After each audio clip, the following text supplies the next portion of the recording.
Hello guys, and welcome to the first video of chapter 3.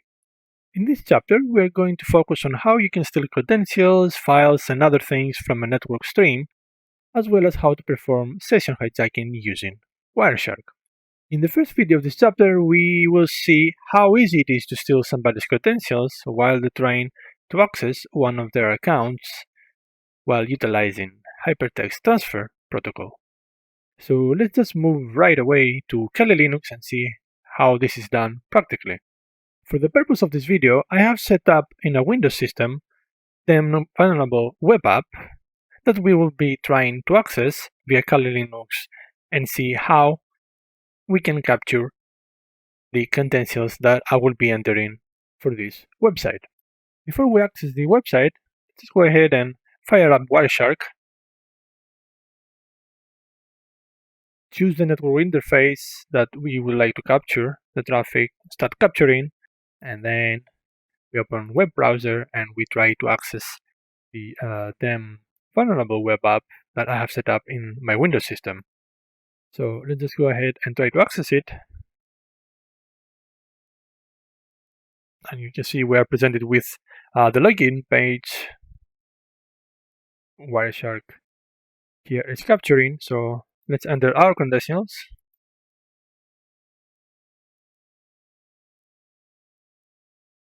Okay, so we have logged in to the page, and now we can stop capturing the packets on Wireshark. In order to filter out the huge amount of traffic that you captured in this file and focus on the things that you would like to see and investigate if you can see if you captured the credentials that I have just entered. So you can go ahead and apply a display filter. In this case, it will be frame contains admin, and this will present us with the results that in the network traffic, and this filter will show us the HTTP packets that contain the text admin that we provided in the display filter section. So let's just hit enter and see. So as you can see now, we are presented with only 4 lines of from all this traffic that we captured. So we can go into one by one and explore a little bit if we captured in one of these lines that we see here the username and the password credentials. So let's just go in the first one and see if we are liking. If we find it in the first try, you can just right click, follow TCP stream, and then you can go ahead and check if there's so you can see that we have username, which is admin in this case, and the password that I entered, which is the word password. So you see we were lucky in the first try. We found out what username and what password I used for entering this website, and you can see how easy it is to just capture the admin and the username and the password from any HTTP website. You can also use another display filter that will show you fewer results. You can focus on finding the username and password from this network traffic that you captured. So you can just go ahead and type http dot request dot method equals post with capital letters. So just hit enter, and you can see that in this case we are presented with fewer results than the first display filter that we applied. You can see that the post login.php line is also appeared on these results. So you can see you can just go ahead and do the same, follow, right click, follow TCP stream, and there you have it again, the username and the password presented in plain text. So that was it for this video. Now you can go ahead and click on the next video where you're gonna learn how to extract images from pickup file using Wireshark.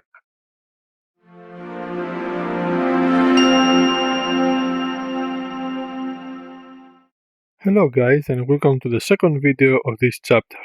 In this video, we're gonna learn how to extract images from pickup file using Wireshark. For the purposes of this video, I downloaded a pickup file that already has HTTP traffic captured in it. You can always use Wireshark to capture your own HTTP traffic, but just remember that you need to start Wireshark first before you go ahead and navigate yourself in the browser with the HTTP traffic that you would like to catch. So once you captured the traffic that you would like with Wireshark, you can just go ahead and save it to your desired location. So in this video, as I said, I downloaded a pickup file from the internet, and in order to open this file, we need to start Wireshark first.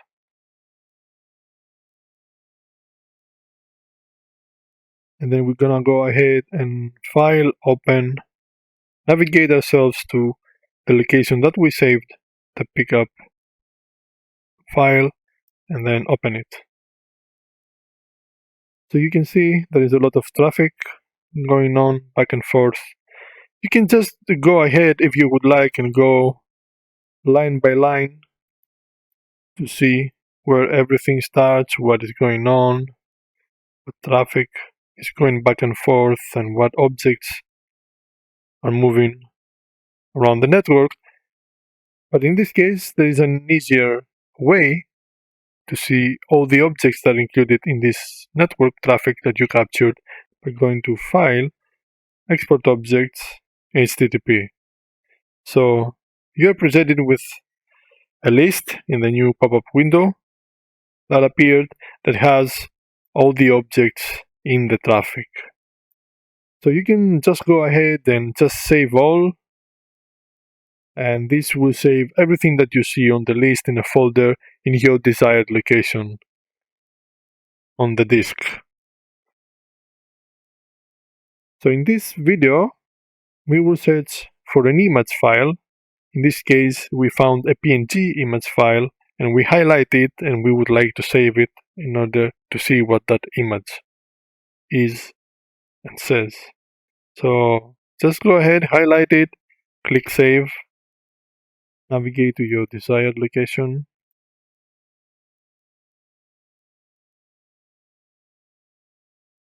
and you can go to that location and open the file. So as you can see, our extraction was successful, and we can see the image that we captured in the traffic. So that was all for this video, and now you can just go ahead and click to the next video of this tutorial called PDF and zip file saving from Wireshark.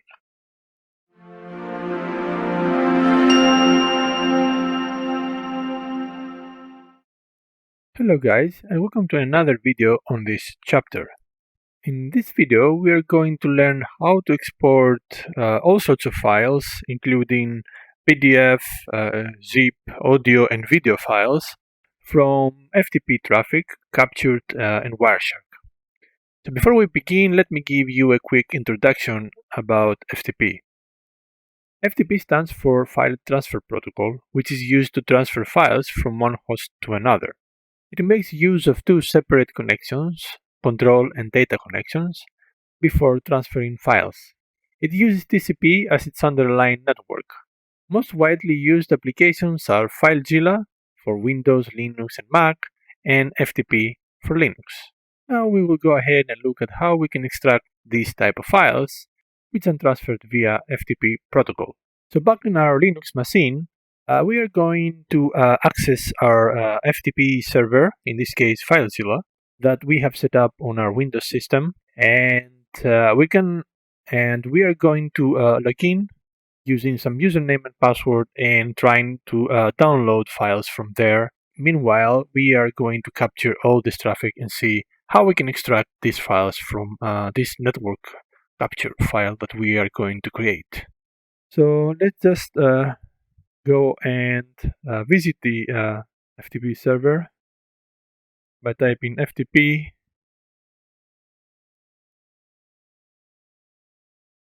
/192, and then you type the IP address of your server. So you can see that it prompts me with a username and password. So let's type in username and password so we can. Okay, so we've accessed our FTP server, and you can see there is some files being stored there, an MP4 video, a PDF file, a zip file, and an MP3 file. So before we start downloading these files and store them locally in our computer, we need to first start capturing the traffic. So let me go ahead and just log out first, so we can start capturing before we log in into FTP server. So let's go ahead and start capturing the packets, and then we continue accessing FTP server again.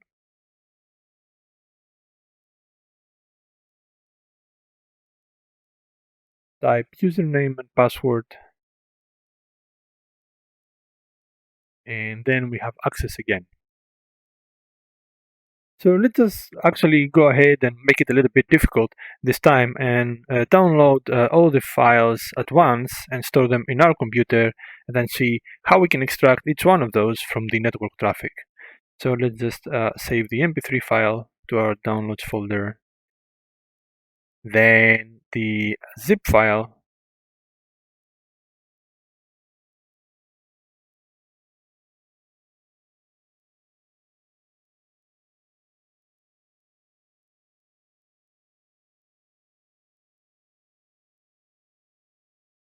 then the PDF file, and then the MP4 file.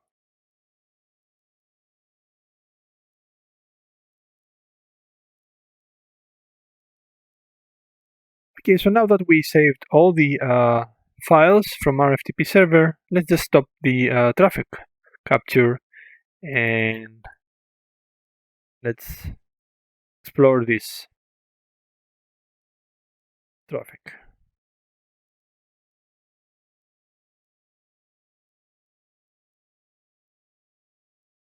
So you can, you can filter out all this traffic to the necessary ones, and in this case for the files that we have downloaded. So you can go ahead on the display filter section and type FTP request command.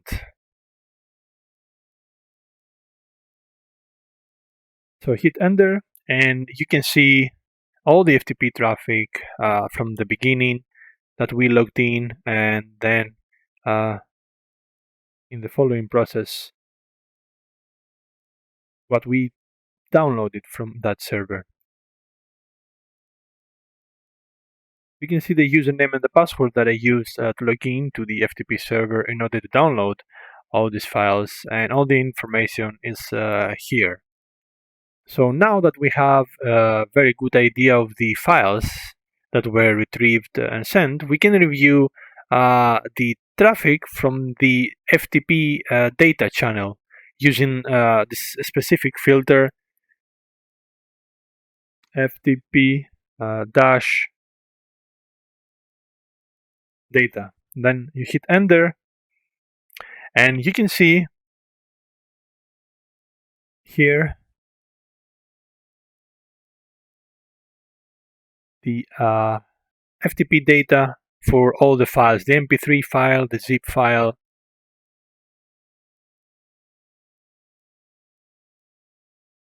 the MP4 file, and so on and so forth, from all the files that we have downloaded locally and stored locally in our computer. So you can, in order now to extract, let's start with the MP3 first. We would like to extract that from the traffic.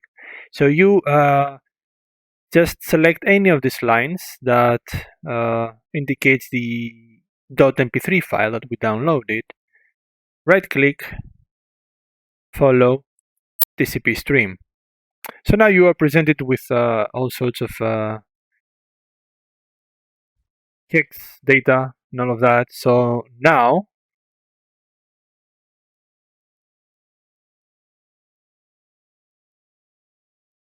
we need to change the show and save data as to raw format, and you can see immediately that everything changed, all the information changed here. And then you can go ahead and click save as.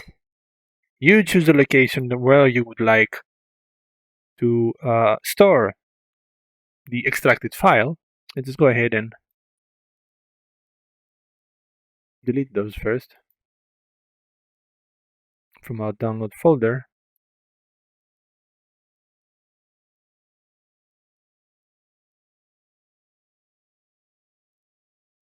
So in order to save this MP3 file, it doesn't necessarily have to be the exact name of the MP3 file that you downloaded from the FTP server. You can put any name like Q, as long as it has the .mp3 extension in it, and you can go ahead and click save and save it. So now let's go to our downloads folder and see if we really saved it and check out.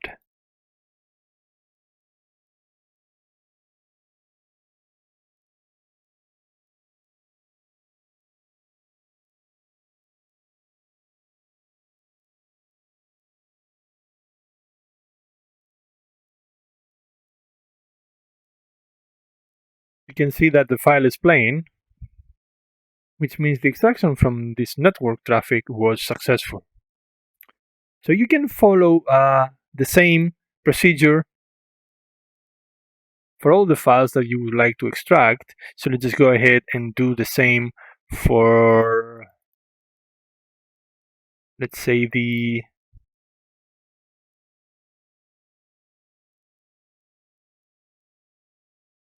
PDF file. So let's just go ahead and type FTP data again, and let's do this for, we can do this for our zip file, no problem, or for the MP4 file. So let's just go ahead and do this for the MP4 file. Again, the same, follow TCP stream. So we're waiting a little bit. Show and save data as raw, and go ahead and click save as. Just type any kind of name you would like to, as long as you have the .mp4 extension. And let's just save this one, and then go to our downloads folder and see if the extraction of the file was successful and if we can play this video. So as you can see, we can play this video pretty successfully. So another extraction was successful. So that was it for this video. I hope you've enjoyed this lesson. And now you can go ahead and click on the next video where you're going to learn how to capture Telnet password with Wireshark.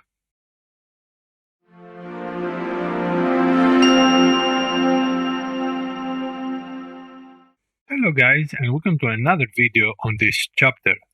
In this chapter, we are gonna go through how to capture Telnet password with Wireshark. So let's just jump right into our Kali Linux machine and see how it's done. So back in our Kali Linux machine, we are going to use the terminal and the telnet command to log into one of our Ubuntu machines that it's in my network. Before we start doing that, let's just make sure we start capturing on the interface that we want. And once we have opened Wireshark, we can choose the network interface we're interested in capturing the packets, and we can just go ahead and start capturing. So then let's move into the command line and use the telnet command, space, and then the IP address of the Ubuntu machine in this case that we would like to log into.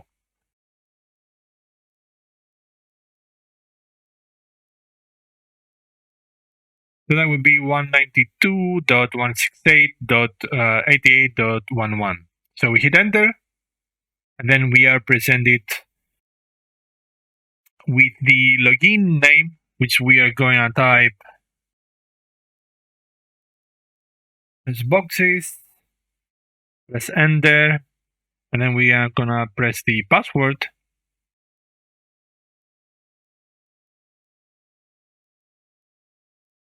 And let's see that, yes, and as you can see, we are into the Ubuntu machine. You can play around a little bit.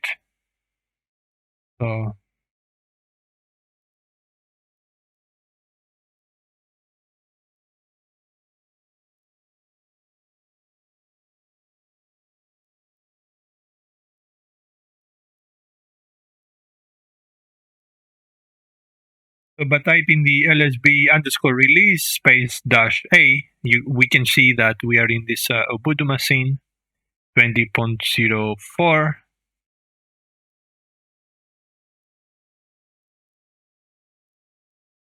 And we can just go ahead and stop capturing the package. And now you can see that it's very easy for you to see the username and the password. I mean, you saw the username, but in this case, you want to find out the password that I used to log into this email to this machine. And this is particularly useful when you have compromised a network and there is all sorts of transactions happening and somebody is using the telnet command to log into a switch, let's say, for example, or another system in the network. Back to our Wireshark and the captured traffic, we can just go ahead and apply a display filter, which is pretty much simple, and it's telnet. You just type telnet, you hit enter, and immediately you are presented with all the telnet communication that happened between your machine and the target IP. So now you can just go ahead and type. Now you can go and select one of these lines in the results and right click on that, follow TCP stream. So as you can see, there's all sorts of plain text information, as you can see, going on around. If you go up to the top, you can see the OS boxes. You can see the login name, a little bit presented with a few extra letters here, but never mind. The login name, as you saw, is OS boxes, and the password that I used, this is presented here, as you can see, with no extra letters this time, which is osboxes.org, and then we are in. So now you can see that we have username and password in this case, and we can use these credentials and hack into the target IP that the user used to log into and do his job, apparently.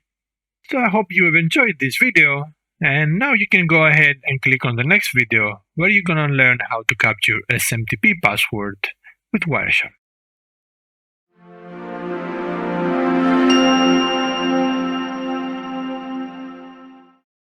Hello guys, and welcome to another video on this chapter. In this video, we are going to learn how to capture SMTP password with Wireshark. Simple Mail Transfer Protocol, SMTP, has been with us for many decades. It uses port 25 TCP, and it's practically open on every mail server due to the backward compatibility. There is also a secure alternative port, which is 464 TCP. Most of the servers on port 25 require start TLS command to initiate the SSL TLS encryption before any authentication attempts been made. However, mail servers within some organizations still support plain text authentication over an encrypted channel. This is mostly due to legacy systems within their internal networks. If somebody uses a plain text authentication during SMTP transaction, a well-positioned attacker can sniff the credentials. All the attacker has to do afterwards is to base64 decode the username and password. And this is because SMTP uses base64 encoding to encode the username and password during this transaction. So let's go to our Kali Linux machine and see how this is done. So back to our Kali Linux machine, we are gonna go ahead and open Wireshark, and afterwards we are gonna go through open. We're gonna go to File, Open to open an already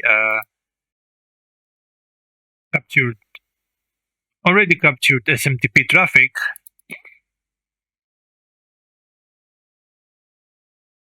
As you can see, the file is small, but if you have a largest file, you can go ahead and apply a display filter, which is obvious is going to be SMTP. You hit enter, and there you go. You have all the SMTP transaction, all the SMTP traffic. So as you can see, if you go through each line, you can see the auth login, and then you have to type your password, your username, and then your password, and then if the attempt is okay, you log into your SMTP to your mail server. As you can see the password. This is the base64 we were talking earlier. This is the base64 encoding we were talking a little bit earlier on the slides. This is the base64 encoding of the password and the username, as we discussed earlier, as we mentioned earlier. And you can just go ahead and click and pick up from here, or better if you go and to any of these lines, right click, follow TCP stream, and you can have it in plain text here. So after the auth login, we are presented with some base64 encoding that the user has entered logging into his email account, and we can basically use this one, and next will be the password that he entered also in base64 encoding, and we can use those two and decode them and find out which username and password they used.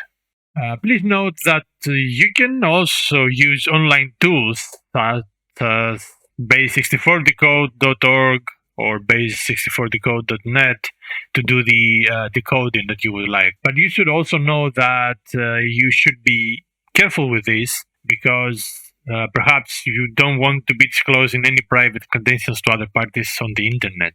This is specifically important during penetration tests and other offensive exercises where sensitivity and privacy is crucial. So please be aware of this. And once we are in Kali Linux, you can use the command line for that. It's already embedded into Kali Linux. You can use base64 command,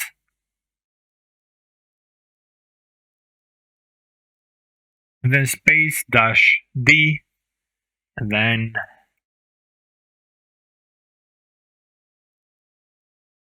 you will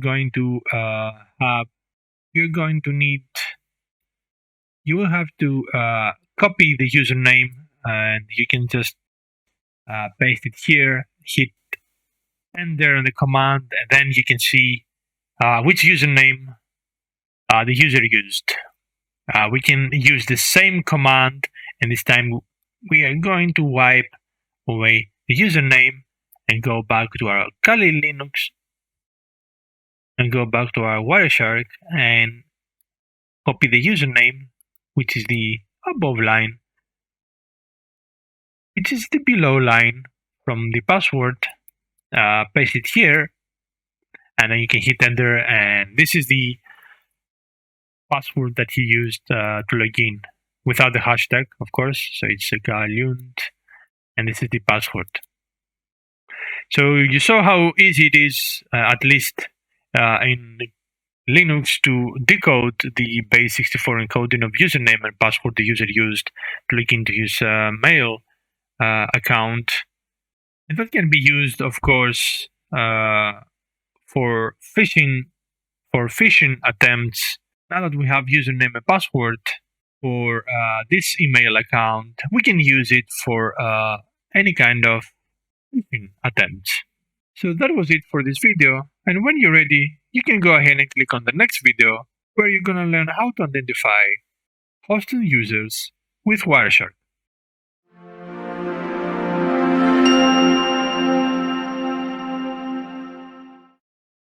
Hello guys, and welcome to the last video on this chapter. In this video, we are going to learn how we can use Wireshark to find user account names and hosts in Kerberos traffic for Windows host in an Active Directory environment. So let's talk about Kerberos and how does it work and what it is used for before we start exploring the Kerberos traffic with Wireshark. Kerberos is a computer network security protocol that authenticates service requests between two or more trusted hosts across a network, usually an untrusted network like the internet.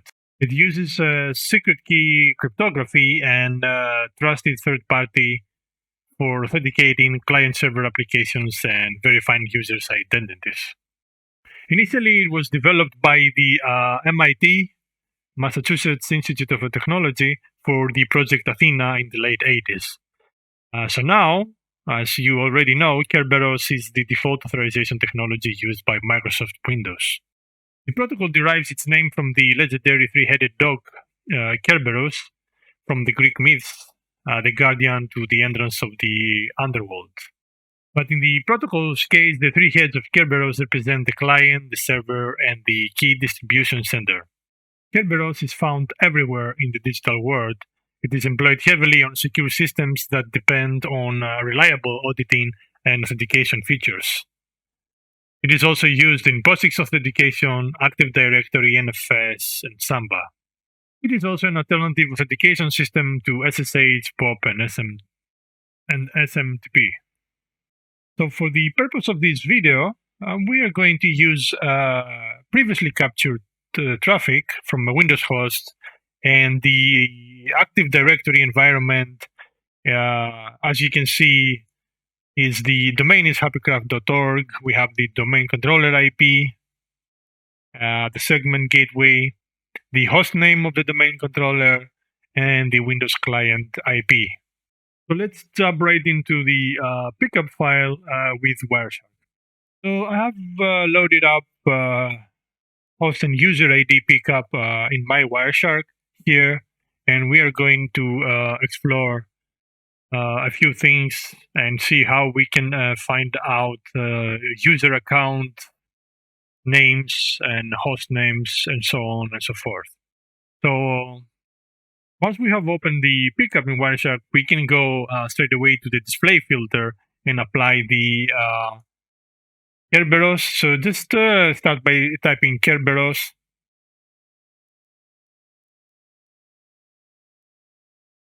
And as you can see, there is a drop-down menu coming with all the options available for your display filter here. So what we are going to use for this lesson as a start is the Kerberos .cname string. So just go ahead and select this one, press enter, and you can select any line. Let's just go ahead and choose highlight the first line, and go to and right click on that After you apply this filter, you can go ahead and highlight any line from the results appeared in front of you. Just go ahead and select the first frame. We can go to the frame details section and expand the lines.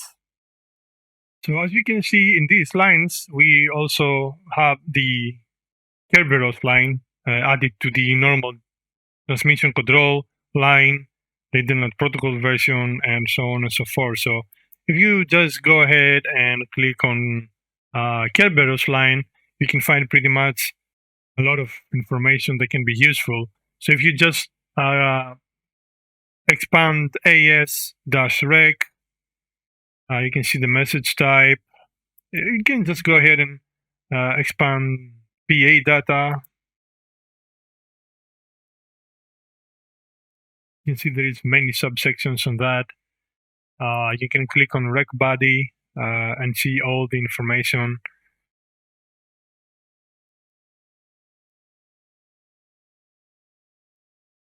So after you clicked on this rec dash body, you can find the information that we saw in the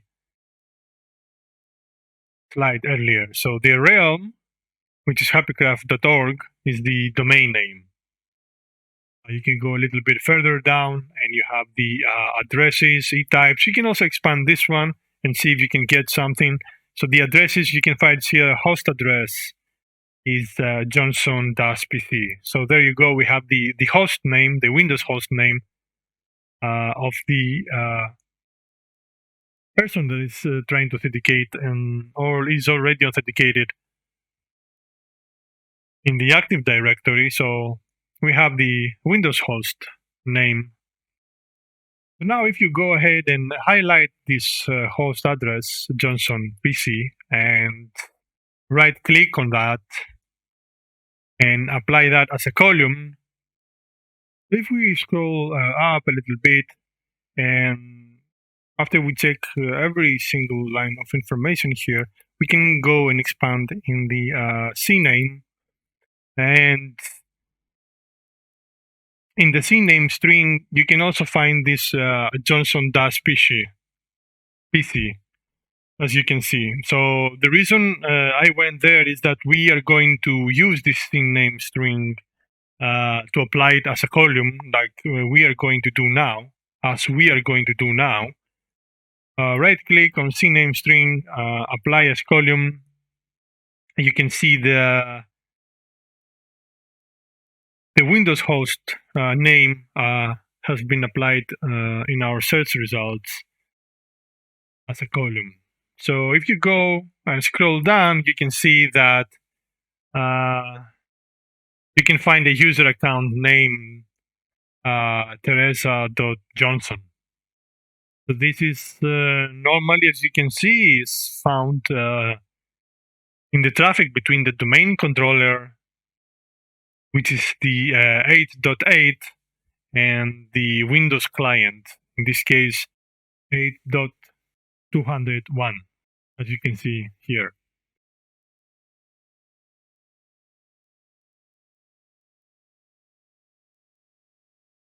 So CNAME string values for host names always end with the $sign, as you can see here, Johnson-PC and the $sign. And the user accounts, as you can see in this case, Teresa.Johnson, do not do that.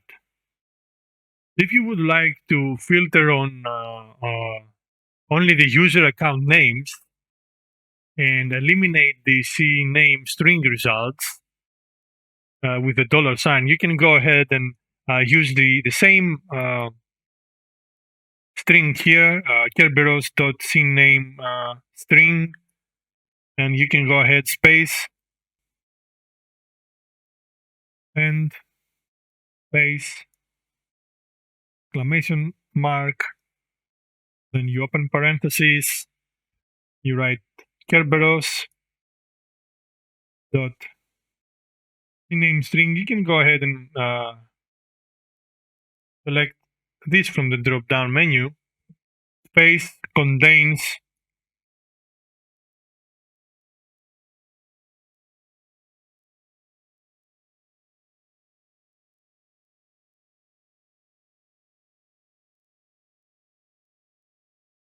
space $sign. Then you close parentheses. You can apply this filter, and you can see now that the results that we have in front of us have only the user account names. As you can see, proper identification of hosts and users from network traffic is essential when you're reporting malicious activity in your network. Using the methods that we just demonstrated from this video tutorial, we can better utilize Wireshark to help us identify affected hosts and users. So that was the last video for this chapter, and when you're ready, you can go ahead and click on the first video of chapter 4, where you're going to learn how to capture traffic from a particular host.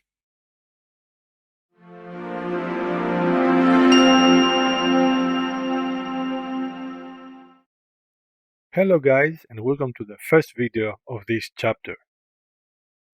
A lot of times we utilize Wireshark as how it is normally advertised, which is we just fire up Wireshark, we choose the interface we would like to capture the traffic from, and then we just hit start capturing.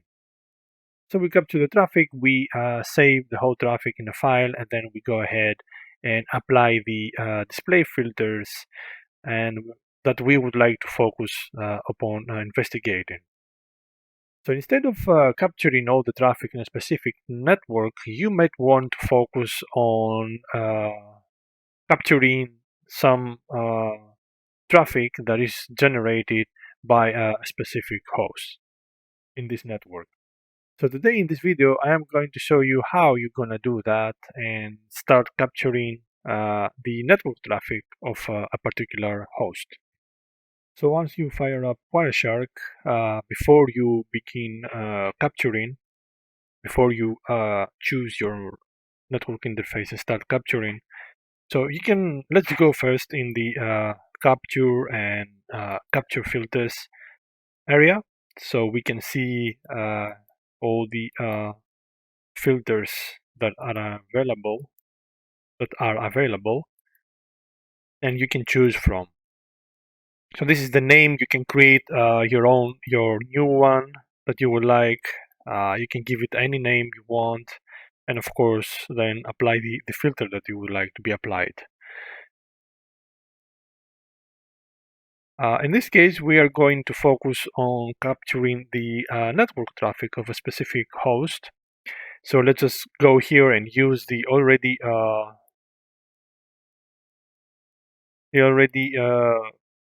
prepared one.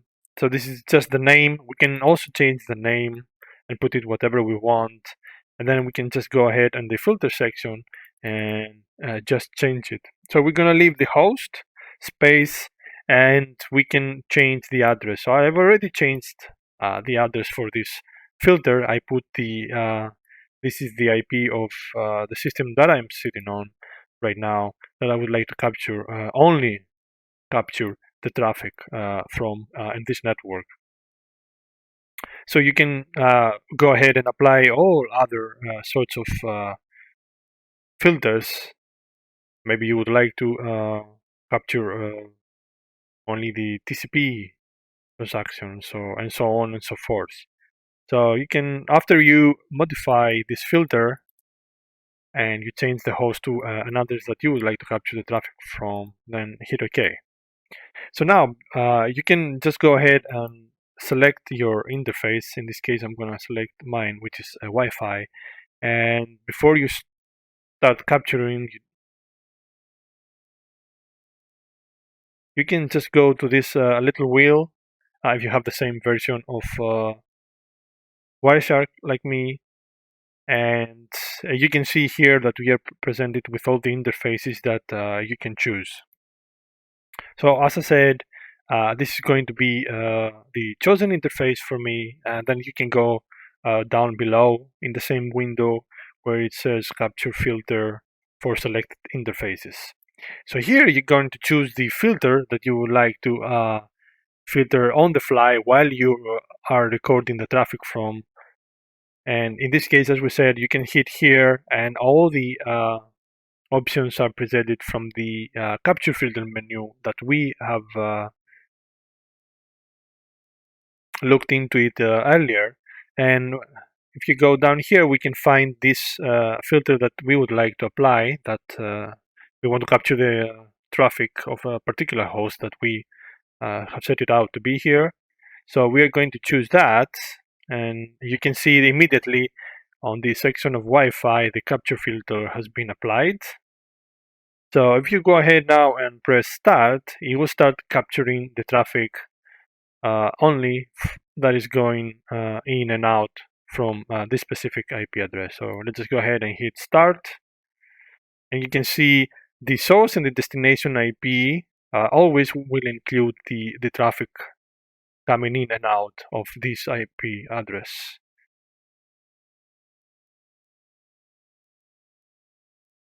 You can see it all the way down here.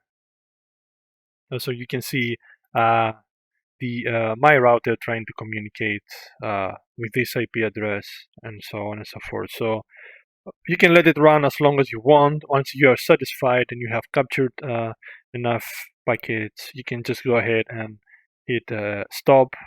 Then you can go, and then you can go on and save this later on, and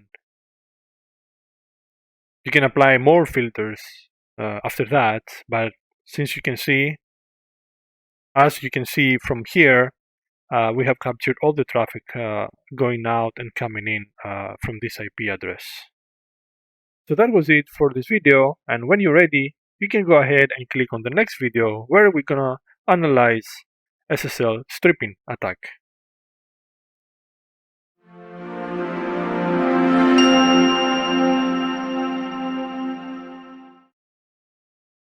Hello guys, and welcome to the second video of this chapter.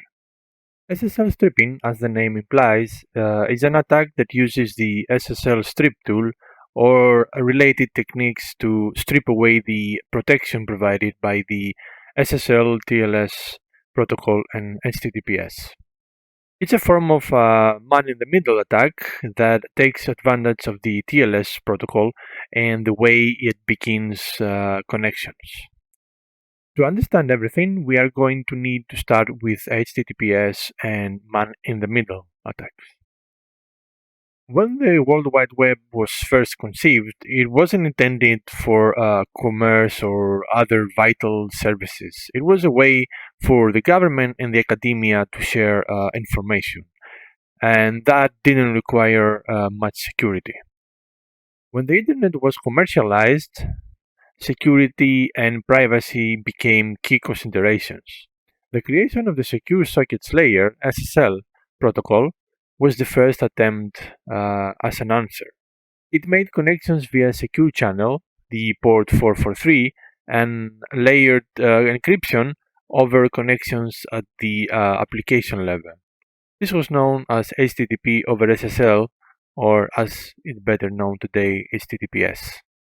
But SSL was flawed and was quickly found to be vulnerable. SSL 3.0 was replaced with Transport Layer Security (TLS 1.0) in 1999. The key difference was that TLS began connections with a hello via an insecure channel before being redirected to a secure one. Both use port 443 and encrypt HTTP connections, but the genesis of those connections differed. And that's where SSL stripping comes in. So when you connect to a website, your connection has to be routed through multiple and dozens of other points on its way to reach the desired destination. If you are not using encryption, HTTPS in particular, all the data you are transmitting over the connection passes through each one of those points in plain text. That means anyone that is eavesdropping at one of those points can effectively intercept, read, and even manipulate everything that is being communicated. The answer to this has historically been to encrypt the connection, so even if someone is eavesdropping, the data is in the ciphertext and unreadable to the attacker. So therefore, SSL stripping is a workaround for that encryption. So we discussed earlier how TLS begins with an insecure hello before it's redirected to a secure channel. So if a man-in-the-middle attacker can redirect the client to an HTTP version of the website, it can steal information and manipulate the connection. There are several ways this can be done. The easiest is probably to set up a spoof Wi-Fi network in a public setting and attack the people who log into it. You can also compromise a point somewhere in the middle of the connection. Because that initial hello and HTTP redirection request is encrypted,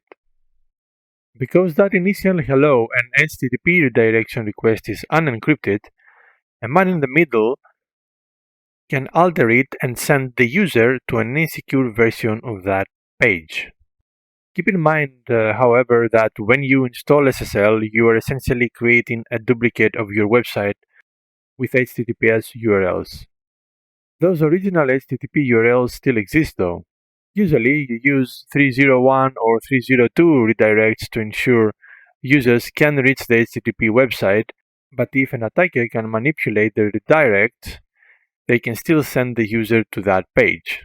Now the user is still on your site, interacting as they normally would, but every bit of data they transmit is in plain text. In SSL stripping attack, the attacker acts as a bridge. It's making an HTTPS connection with the server and an HTTP connection with the client. That makes the connection appear secure, almost as if you were using a VPN, but the attacker is stealing the data in this case. So there are two main tactics that can be used to avoid such attacks. You can use only the latest TLS protocol version and/or add your website to the HSTS preload list. The Internet Engineering Task Force and the creators of TLS have worked very hard to shore up this problem. TLS 1.2 and even more, TLS 1.3 have been designed to be resistant to this kind of attacks. They encrypt more of the handshake, the portion where the connection is redirected. Already, SSL 2.0 and 3.0 have been fully deprecated, and the major tech companies have announced plans to fully deprecate TLS 1.0 and TLS 1.1 by January 2020. This is for good reason. TLS 1.2 and even more so, TLS 1.3 is superior. The other thing you can do is add your website, as we mentioned earlier, to the HTTP strict transport security preload list. You should already be using HSTS, which is an HTTP header that forces a client to make a secure connection to the website. If the client can reach an HTTPS version of the site, it just doesn't connect. But the HSTS header needs to be downloaded first, so the very first time a client arrives at your website, there is a small attack vector for an attacker to SSL strip. The HSTS preload list closes this window. Once your site is included, any client will know to only make secure connections, even if they've never visited the site. So that's all for this video. You can just go ahead now and click on the next video called Detecting Christmas Tree Attack.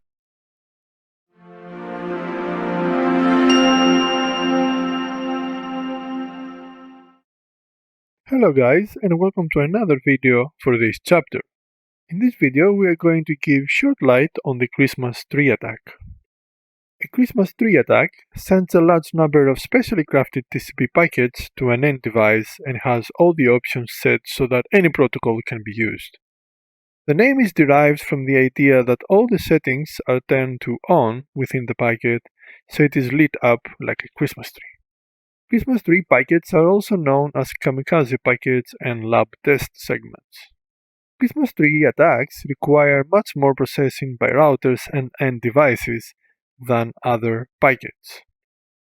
Large numbers of these packets can use so much processing power that it ties up these devices effectively, making any other task nearly impossible, thus denying service to legitimate traffic. Receiving these types of packets is not usual and therefore should be regarded as suspicious. Intrusion detection systems can detect these packets, as do some firewalls. A TCP packet contains main flags, synchronization, acknowledgement, fin flag, reset, urgent pointer, and push. Out of all these flags, in a Christmas tree attack, a specially crafted TCP packet where urgent, push, and fin flags turned on are sent. In a normal situation, this combination of these flags, out of all these flags in a Christmas tree attack, a specially crafted TCP packet where urgent, push, and fin flags turned on are sent. In a normal situation, the combination of these flags with bits turned on is not sent. Upon sending such packets, the target devices may respond differently. As different operating systems may react differently, it can be used for operating system fingerprinting, port state, and other information. Once the target gets the information, he can look for potential loopholes and vulnerabilities in the network. So as you can see from this photo presented in this slide, when you are looking into the packets themselves, you can see if this combination of bits turned on and off right inside each packet. We're gonna explore and see this practically while we are performing an attack and capturing the traffic on our target machine. We can write some custom code that crafts the required packet to perform such an attack, and the code will look something like this code presented on this slide. We can also use the hping3 command, and the command structure will be looking something like I have on this slide. Now we will analyze this attack using the popular Nmap scanner and capture the traffic, as we said, with Wireshark on our target machine and see with our own eyes how the packet looks like. So we are in our Linux machine, which is going to be the attacker machine, and we are ready to type the nmap command and use the appropriate flags for the Christmas tree attack, and we are going to attack the Windows system that I have in my lab. So let's go ahead and type the nmap command. We are going to use the Christmas tree flag for nmap, which is dash small s capital X, and then we type the IP of the target machine, which in this case is my Windows system. Before you press enter and perform the attack, remember to go into your Windows machine, open Wireshark, select the network you want to capture the traffic from, and start capturing the packet. So in my Windows system, in my lab, I have already opened the Wireshark and it's capturing the traffic already, and we can now just go ahead and press enter and perform the attack on our local Windows system. So when the attack will finish, we are going straight to our Windows system and stop the traffic capture, and we can investigate all the packets going there. So as you can see, the nmap Christmas tree scan stopped. So let's go to our Windows machine, stop the capture, and see what's going on there. So I stopped the network capture now in our Windows system, and we can go through all these packets and find the packets that are part of the Christmas tree attack.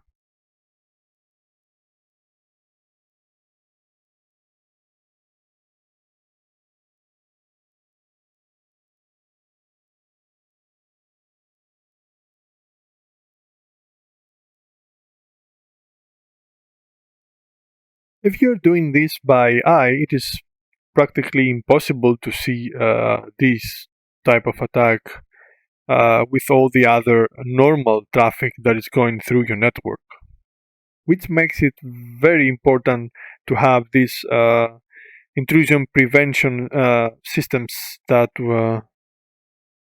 when someone is performing such an attack, you will be able to see the alarm immediately.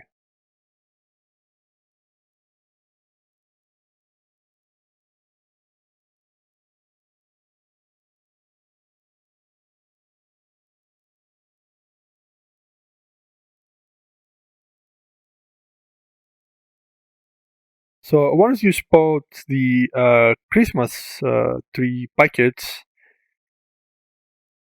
you can see that they are all going together, and they're starting from a specific port on our attacking machine, and it's randomizing the set of ports on our system, as you can see.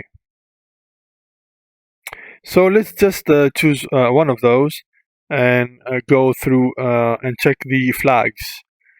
You can see that the flags are in the transmission control protocol, and you can expand this and see the fin, push, and urgent flags. So you can see the reserved not set, the echo not set, the urgent is set, push is set, scene is not set, and fin is set. You can see that whichever packet you choose, while this scan is being performed, they all look the same, with the same set of bits combinations happening. As we mentioned earlier, this attack is very easy to see if you have an intrusion prevention system, as these systems have signatures that are specifically designed to identify Christmas tree attacks when they are going through your network. There are also some IP tables rules if you're using a Linux system on your home or on your work that you can protect from this attack. So as you see, there are a few IP tables rules presented on this slide you can use to protect your Linux system machine. And remember that intrusion prevention systems are very important and are the systems that you need to identify properly the Christmas tree attacks. So that was it for this video, and now you can go ahead and press on the next video where you're going to learn how to decrypt SSL and TLS traffic using Wireshark.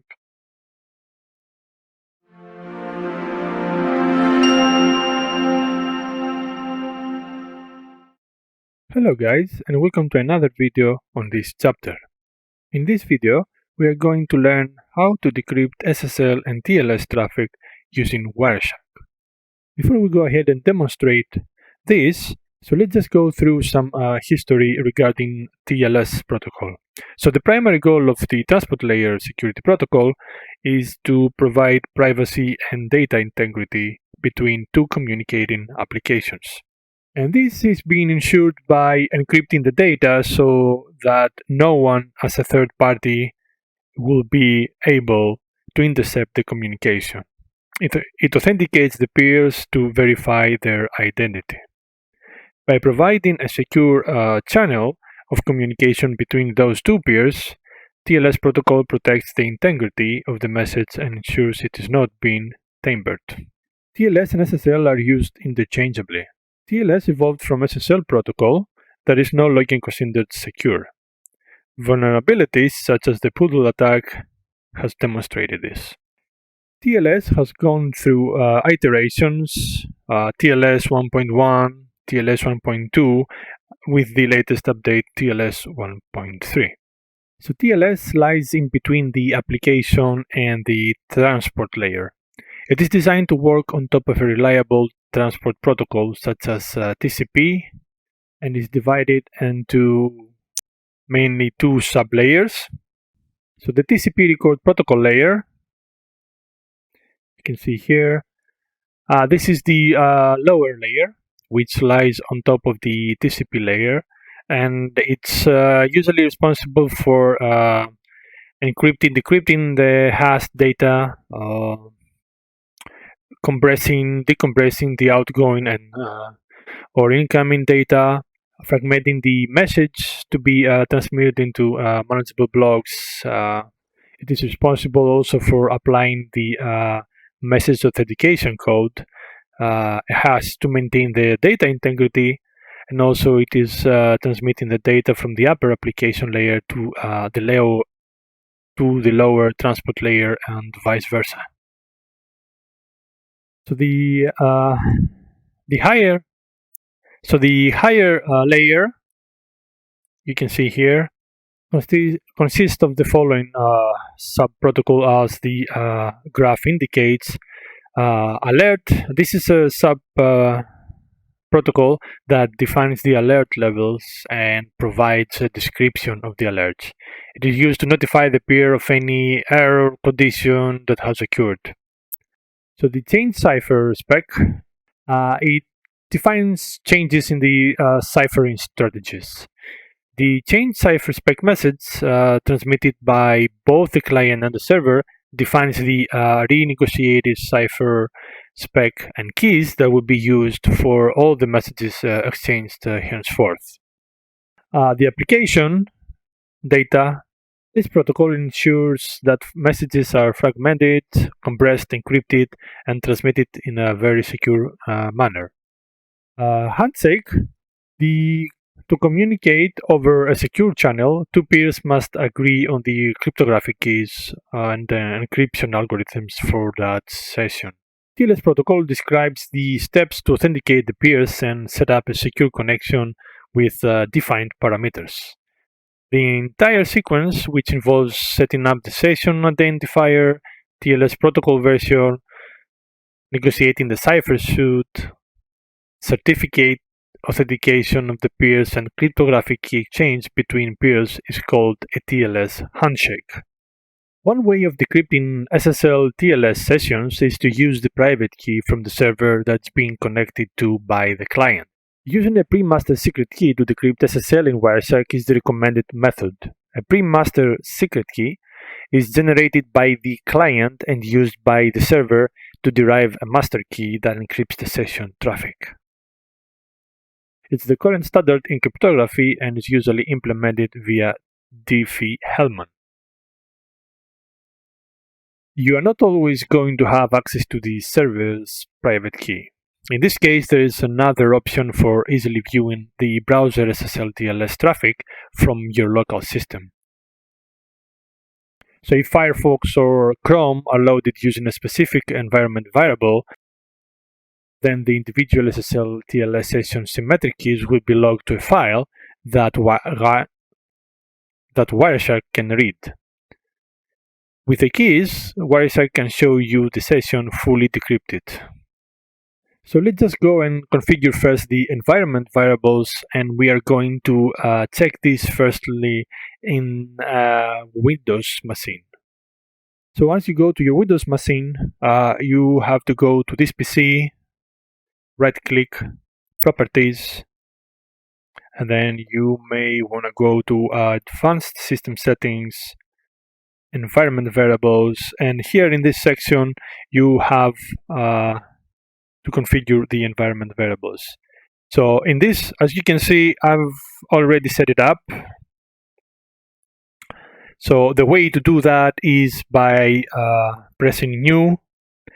You set the variable name by writing SSL keylog file.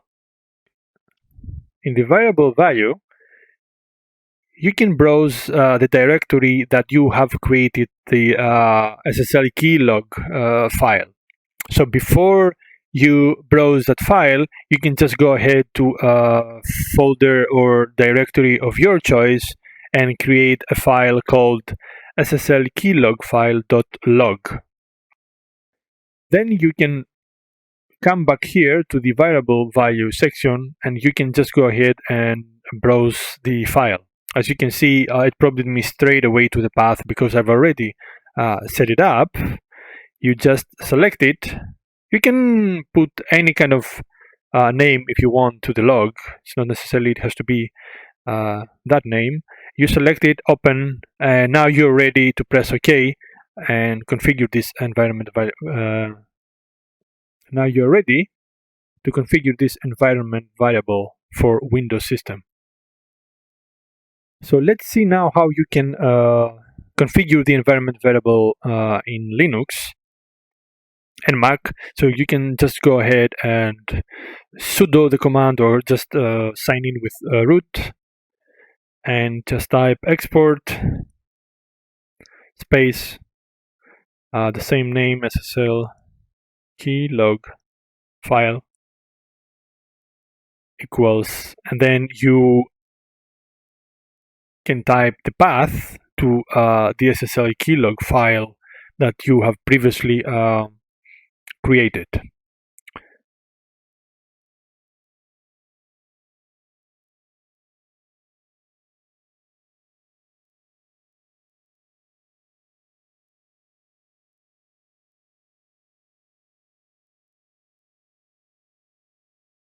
Hit enter, and then you can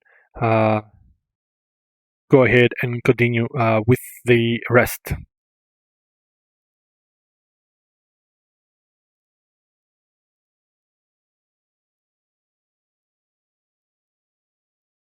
So now that we have configured the environment variable, we need to configure Wireshark as well. So from the before you start capturing on anything, from the drop-down menu, you have to go and select Edit Preferences.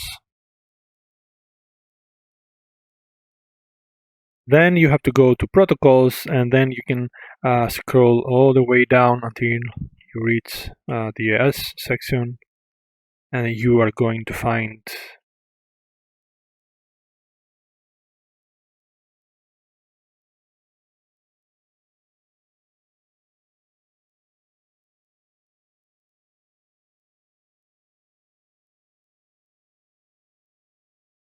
SSL, and then you are going to have to go to pre-master secret log file name. So here you have to browse to the log file that you placed in your environment variable, like we described before. And then we are ready to start capturing on our local system. So you can hit browse, and then you can navigate to the location path that you have created, the SSL keylog file, and just select it and open. So remember to hit OK, and now you are ready. So before we start browsing an HTTPS site with our browser, we have to start capturing. You will see that after you have browsed one or many HTTPS sites, the log file that you created will start to increase in size because it logs the symmetric session keys. So before we go to the browser, let's just hit start capturing. Select the network interface first that you would like to capture the traffic from, and start capturing the packets. So in our browser now, let's just go ahead and navigate ourselves. So let's just go ahead and use the browser and navigate ourselves to one or more HTTPS sites. So we can navigate to our website just to create more traffic. Once we are done with that, or we would like to visit some other HTTPS website, we can just go ahead and do so. And once we're finished, we can just go to back to Wireshark again and start and stop the capture. So now that we stopped the capture, we may want to go and apply a display filter, since we want to decrypt the SSL traffic. So let's just go ahead and type TCP, hit enter, so we can see all the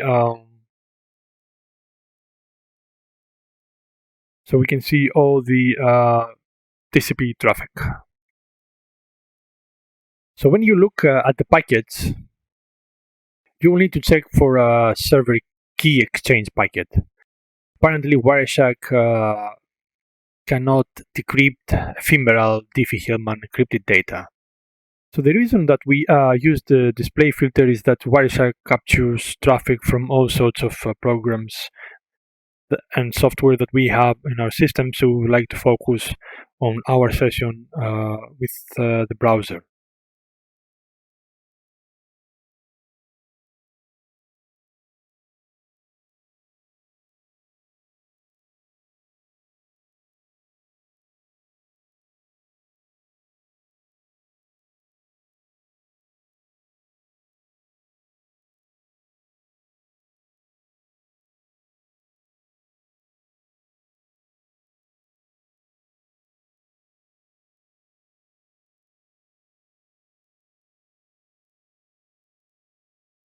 So as you have gone through every line and found the server-client communication, you will see that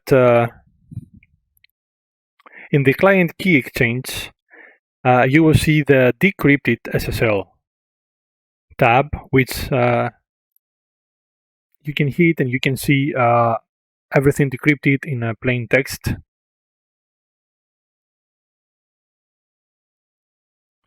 So the chain cipher spec, decrypt SSL, you can see that everything is in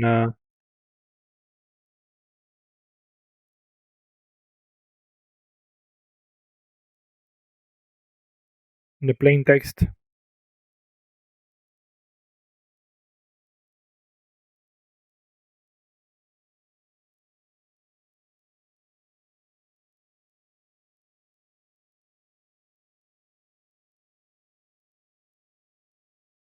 Again, here in this encrypted extension, you hit decrypted SSL tab down under, and you can see that everything is pretty much in a plain text format,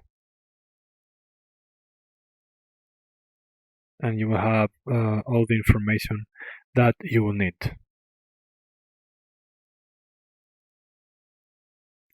Another way to view the session is to use the Analyze drop-down and follow the stream. So you can just go and select the desired line that you would like to follow, Analyze, follow SSL stream.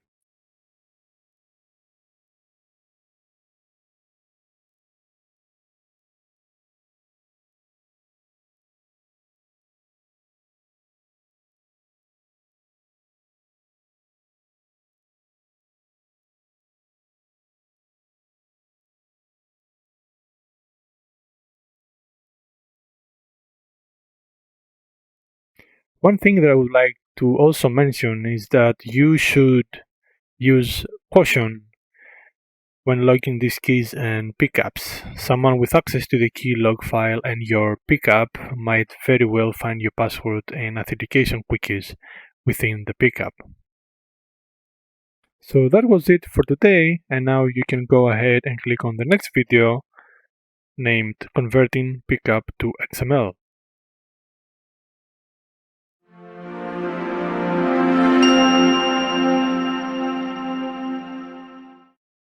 Hello guys, and welcome to another video on this chapter. In this video we're going to learn how to convert a pickup file to an XML format. So in order to do that, we are going to use a command line based tool called Tshark. Tshark is being developed by Wireshark, and the only difference between the Wireshark and the Tshark command is that Wireshark is a GUI based tool. So if you go ahead in your Kali Linux terminal and type tshark -h, you're going to see how the usage of tshark command, how the tshark command is being structured and used, and what sorts of flags and arguments you can use.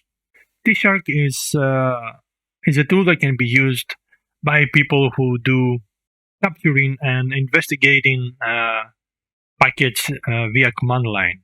For the people that use Tshark with the help of some external source, we can also view our data packets in XML format, and also later on we can convert this XML command into a more presentable HTML format.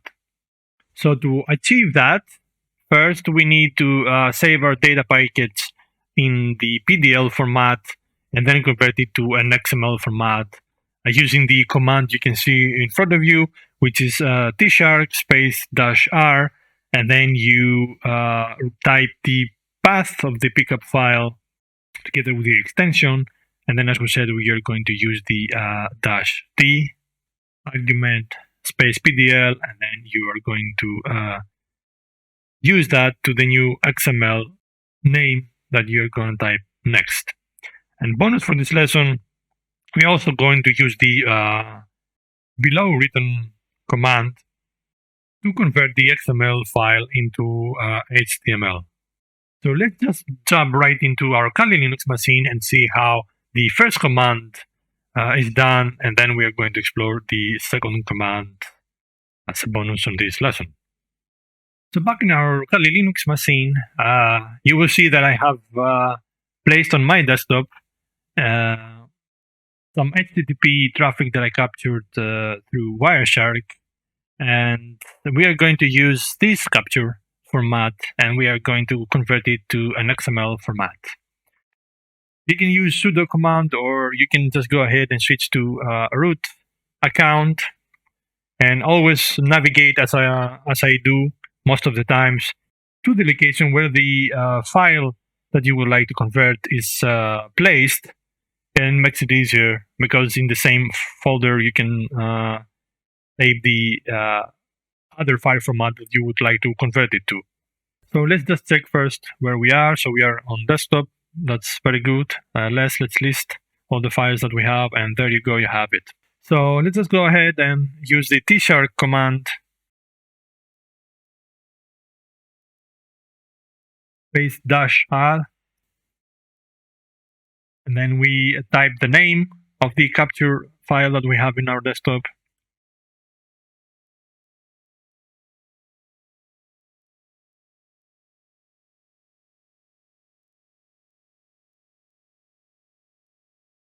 As we said, next we are going to use the -t flag, and then pdml.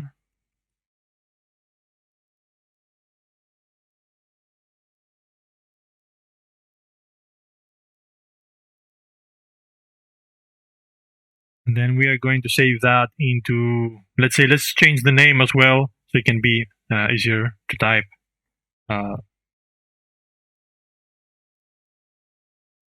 Going to be packets.xml. So let's go ahead and press enter, and you will see that, oops, we made a mistake here. We typed pcap, but the extension of the file is cap. So let's go ahead and press enter one more time, and you will see that now it's overwritten. You saw it earlier. It has been created with the previous command. Faulty, but we set up the correct command, and now the XML file is being created. You can go ahead and open it with any kind of editor that you have. In this case, we're going to use the gvim to see it. It's a little bit colorful, and you can distinguish between it. Let's just expand a little bit so you can see it better. You can see that we have all the information, the XML version, everything, encapsulation, and so on and so forth. And also it's presented, at least in Kali Linux, in a colorful way, and you can separate all the information between them. You can use this XML format to any kind of purposes that you want to. So this XML file will be saved in a location under USR share Wireshark, and so we are going to use the XSL tproc tool to execute this file, which will help us to create our HTML page, which, as I told you earlier, it's the bonus for this video. Creating the HTML page will format all the necessary information and only let us view the usable data. So this is very useful when you're using a tshark, like the command line based tool, to search and capture packets. This will present it in a very structured way in a human readable, more simple human readable format. You can use the command as we indicated in our slides earlier. So we are going to use the XSL tproc and then space. As we said, we are going to type the location that the XML file is saved.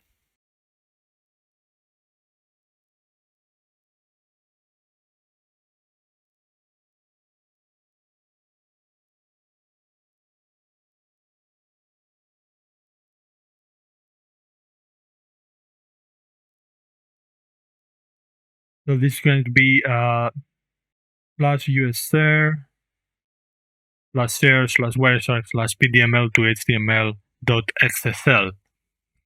Then space, we are going to use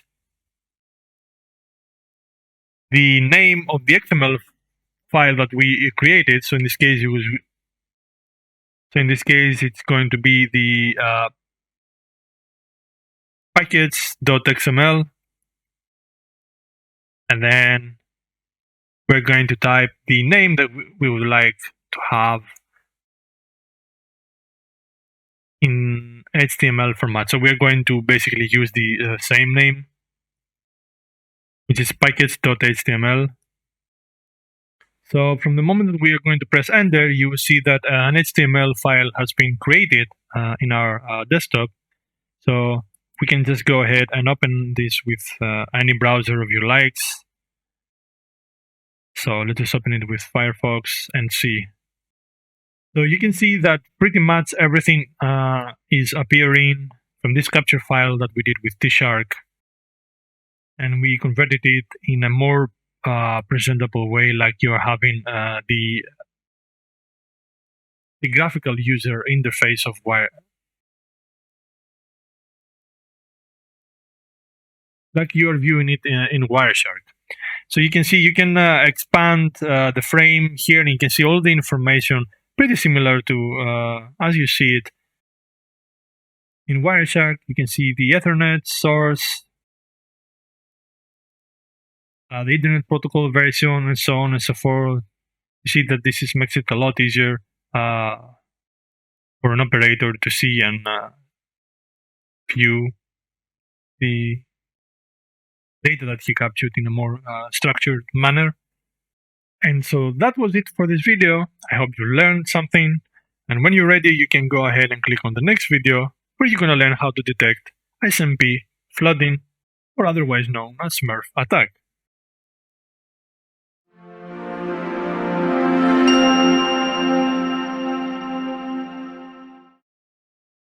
Hello guys, and welcome to another video of this chapter.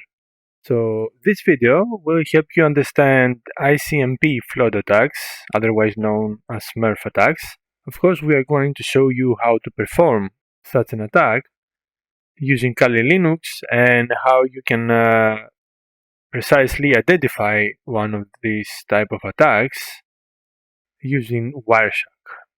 Smurf attacks have the potential to be devastating, both to the victim network and to the networks used to amplify the attack, which we're going to explain later on how it works. An Internet Control Message Protocol Smurf attack is a brute force attack on the direct broadcast feature that is built into the IP protocol. So this type of attacks can easily take admins by surprise and can become challenging to identify. Luckily, there are tools like Wireshark that makes it easier to capture and verify such suspicions of any type of denial of service attacks. So how ISMP flood attacks work? A Smurf attack is not so terribly sophisticated. It's just a matter of routing and letting IP take its course.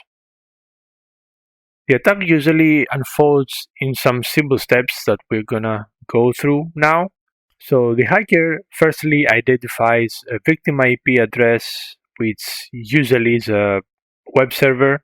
After that, hacker tries to identify an intermediary site that will help him or her amplify the attack. Then hacker starts to send a large amount of ICMP traffic at the broadcast address of the intermediary sites. These packets have the source IP address spoofed to point towards the victim. Intermediaries deliver the broadcast at layer 2 to all the hosts on the subnet, and the hosts reply to the victim network. So in this case, you might be wondering, how could a little ping traffic take down a site? So take for instance that a hacker has a cable modem and sends one megabps spoofed ISMP stream at a chosen intermediary site. So let's suppose that these intermediary sites have 150 hosts that can respond to that ISMP stream. So this means that the intermediary sites can amplify to 150 megabps attack traveling from the amplifiers towards the victim.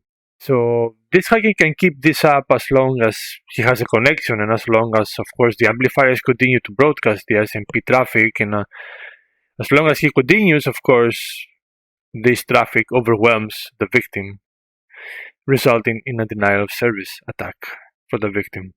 So now we're gonna go ahead and see and perform such an attack, ISMP flood attack, with Kali Linux. So we are going to use HP3 on Kali Linux, and of course our target machine will be a Windows machine, which we're gonna load Wireshark there in order to capture this type of Smurf attack on our Windows machine and see and go through the results of Wireshark and just explore how Wireshark captured the traffic.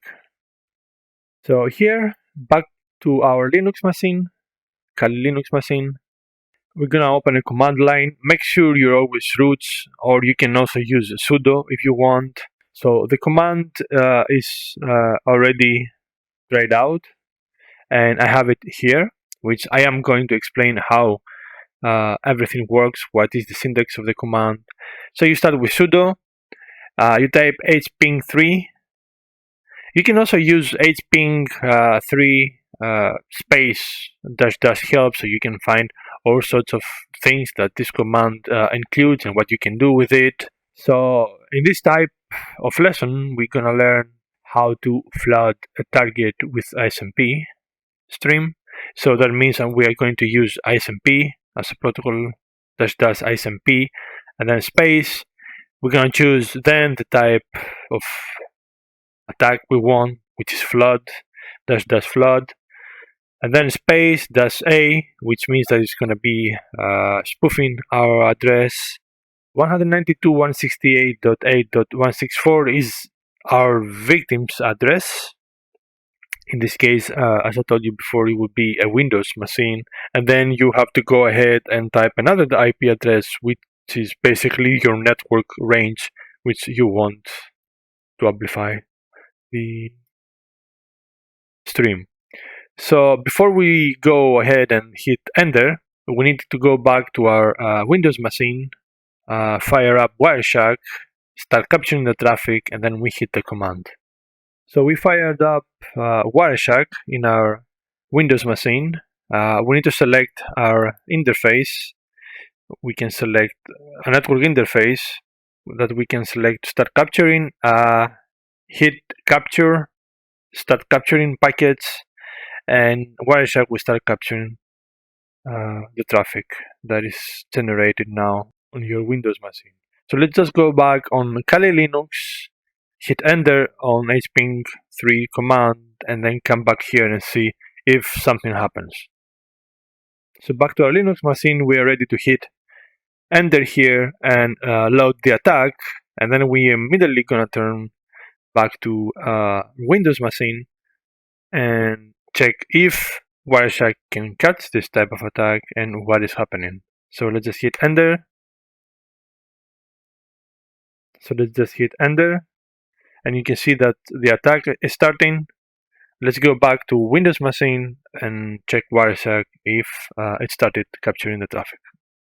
So back in our Windows machine, you can see that Wireshark is already starting capturing the ISMP packets coming straight. You can see there is a continuous stream happening all the time. And I can keep this attack up as long as I want it. I can use like intermediary sites with more hosts that we can amplify my SMP stream. You can see the attack is going on. So let's just go back to Kali Linux machine, stop the attack, and come back here and take a deeper look on the captured traffic. So you can stop the attack by hitting Control C. It just stops the attack, and then we can go back to our Windows machine and see what is happening on Wireshark. So as you can see, Wireshark went back to capturing normal traffic, and we can just go ahead and stop the capturing, and can just go ahead and review this. You can just go ahead and save the results by going to File, Save As in your Wireshark if you want to keep this traffic. And you can see that before we start the attack, the Wireshark started capturing normal traffic and responses from our computer. Then we hit the attack on our Kali Linux machine, and all of a sudden, a huge flood of ISMP packets started hitting our Windows machine continuously. You can see the source IP, which is Windows IP, and our network range here. You can see this will go on forever. If you can leave it if you want.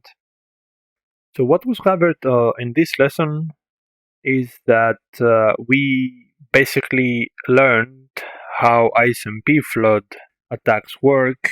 We learned how to perform one on Kali Linux, and of course how to correctly identify such an attack on our, in this case, Windows machine by using Wireshark. Thank you guys for this lesson, and you can just go ahead and click on the next video, which is detecting MAC flooding.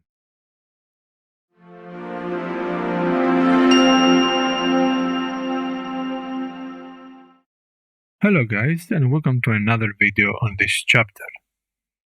Since the beginning of internet, we have been facing constantly increasing threats which can affect the stability and usability of the networks.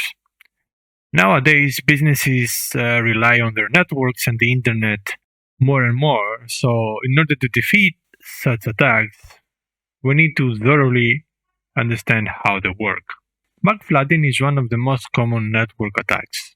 Unlike other web attacks, MAC flooding is not a method of attacking any host in particular in the network, but it is the method of attacking the network switches. However, the victim of the attack is the host computer in the network. We're going to see what the MAC flooding is and how we can prevent it. The MAC flooding is an attacking method intended to compromise the security of the network switches. Usually, the switches maintain a table structure called MAC table. This MAC table consists of individual MAC addresses of the host computers on the network, which are connected to the ports of the switch. This table allows the switches to direct the data out of the ports where the recipient is located.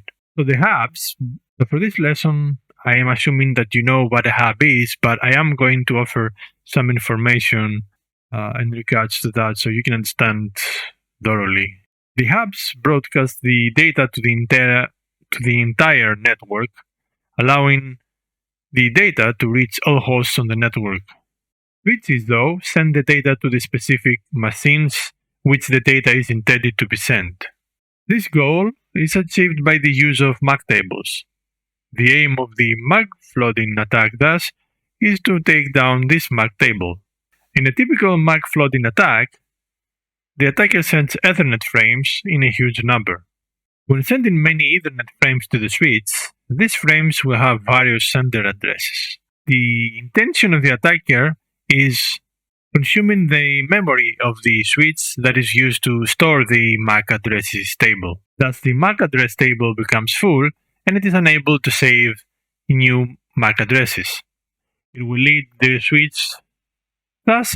switch to enter into a fail open mode, and the switch will now behave same as a network hub. So let's see what are the benefits of the attacker with the MAC flooding attack.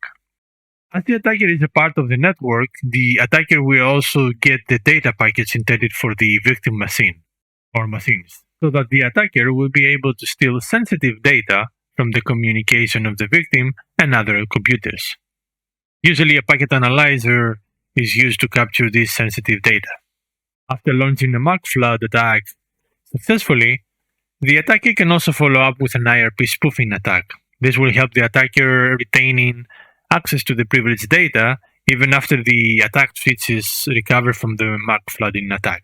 So to perform this attack, we are going to use the command macoff in Kali Linux. Macoff is a member of the dsniff suite toolset and mainly used to flood the switch on a local network with MAC addresses. So there is two types of flooding attacks: the symbol flooding and the targeted flooding. So the first command is macoff space -i, and you choose the network you would like to send the MAC flood attack, ETH0 or ETH1. And the targeted flooding attack is when the random MAC addresses are destined to a specific destination IP.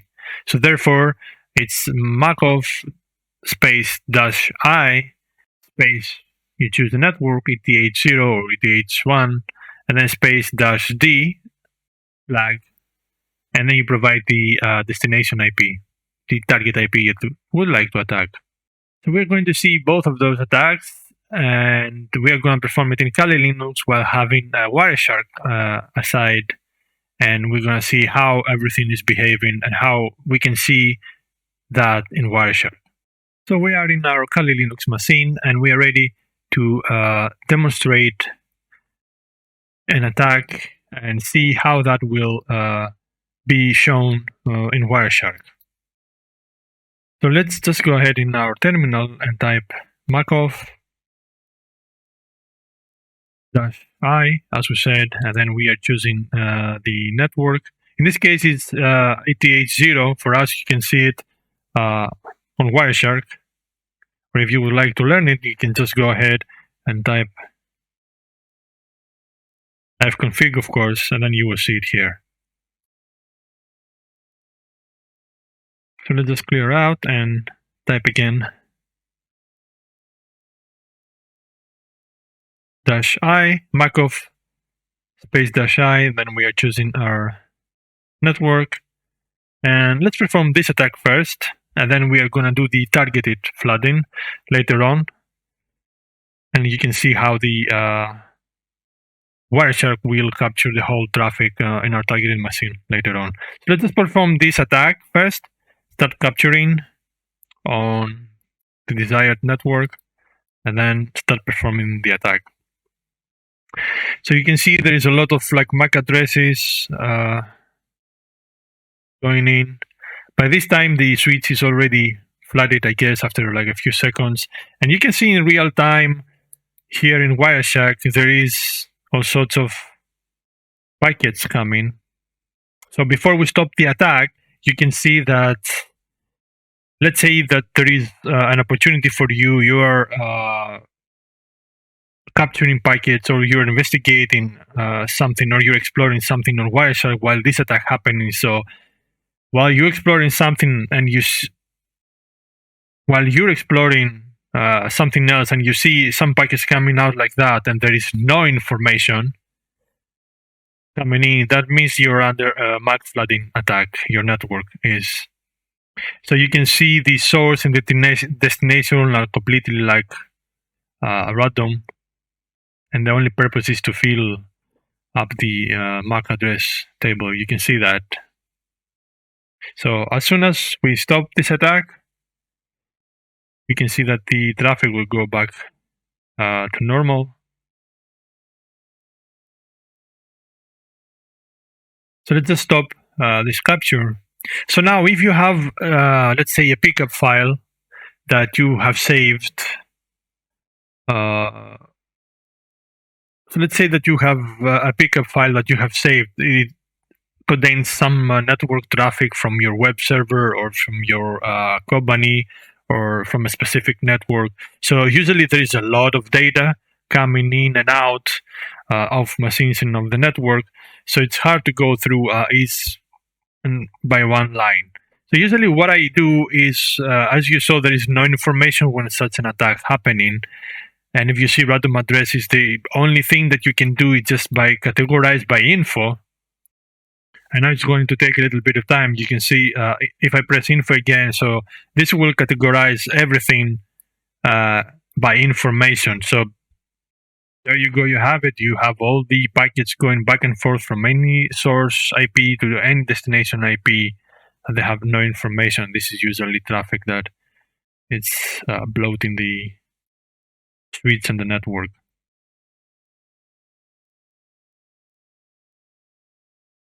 Let's clear out everything, and now we can see how everything will behave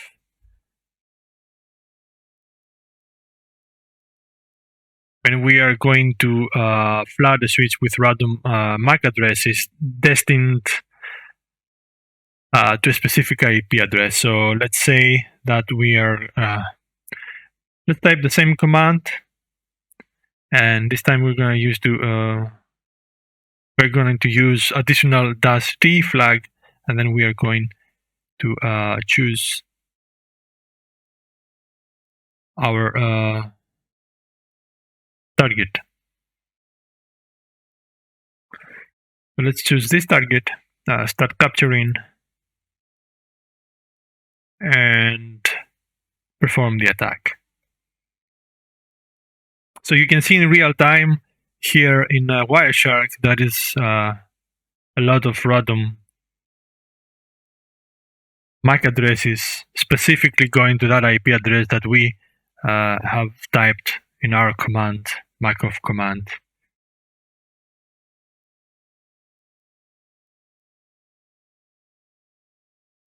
So let's go ahead and stop the attack. You can see again that the traffic will go back to normal. Let's stop the capture. And again, you can use the same method as before. Like we said, if you have a lot of packets and traffic captured in a big pickup file that you have saved from capturing some traffic from your business, from your server, or from your huge network, you can just sort out by info, or in this case, let's say you can choose a specific IP address that you may suspect that there is a destination of these random MAC addresses, and in this case you can use the IP dot like that.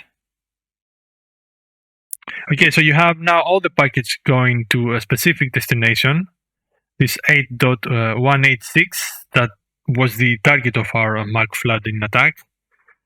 And now, since the packets are reduced to a significant amount, and to the ones that they're only destined to a specific IP address that we have set out in our display filter, you can see now in the same manner. You can still use the info. You can see that it started some traffic normal, and then random MAC addresses have appeared to have a specific destination IP here. Some of the major countermeasures against MAC flooding are port security. The switches are configured to limit the number of MAC addresses that can be learned on ports connected to the end stations. The implementation of 802.1x allows packets. This implementation allows packet filtering rules issued by a centralized AAA server based on dynamic learning of clients. AAA server or AAA server is a server program that handles user requests for access to computer resources, and for an enterprise provides authentication, authorization, and accounting. That's the AAA. In this method, the discovered MAC addresses are authenticated against an authentication, authorization, and accounting server, and these addresses are subsequently filtered. Also, MAC filtering, where there is a a limit number of MAC addresses being set. So that was it for this video. I hope it was informative enough. And when you're ready, you can go ahead and click on the next video where you're gonna learn how to detect ARP cache poisoning attack with Wireshark.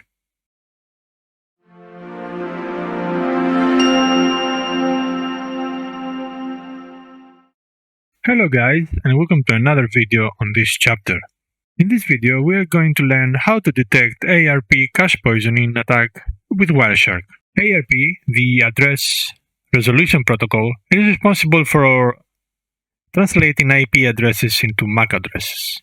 If your system wants to reach a server on the internet that has some IP address, let's say for example 1.2.4.5, the packets will not go through the wire directly to that one server, but they will have to jump over your router and most likely several other intermediaries until they reach the target. While the destination IP of your packet remains the same, the MAC address that indicates its upcoming hop is changing with each hop. When your system starts sending the packet, the first MAC address will be the one of your router or switch. Your system will know the IP address of that router because it's saved as a gateway address in your system's network configuration. However, to know the MAC address of that gateway, it will send out an IRP request asking for the MAC address of the gateway IP. The problem from a security point of view is that ARP is not encrypted. Gratuitous ARP packets are allowed. This means anybody in the network can just come and say, hello, I am the gateway, my MAC address is so and so. The system that receives this information will happily take it for granted, even if it did not ask for the information in the first place. From that point on, all traffic that was destined for the gateway will be sent to the attacker because the attack system thinks that the known gateway IP address resolves to the MAC address of the attacker. Faking ARP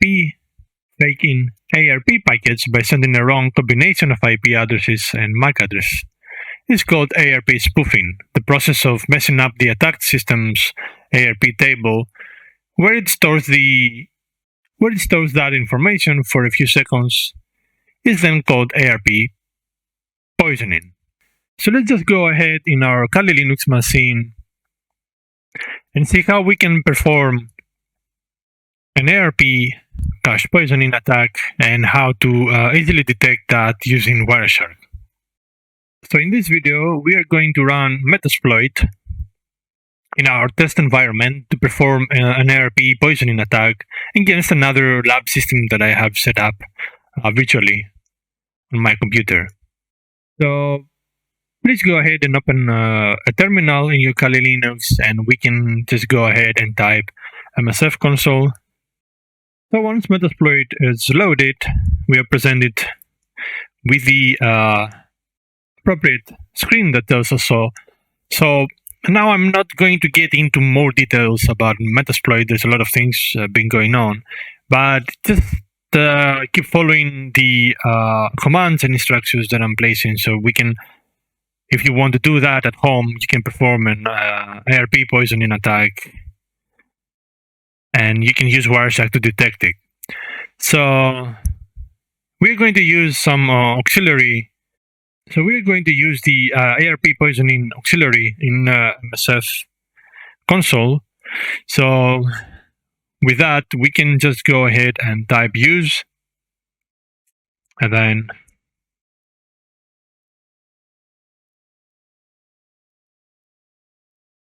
auxiliary /spoof /ARP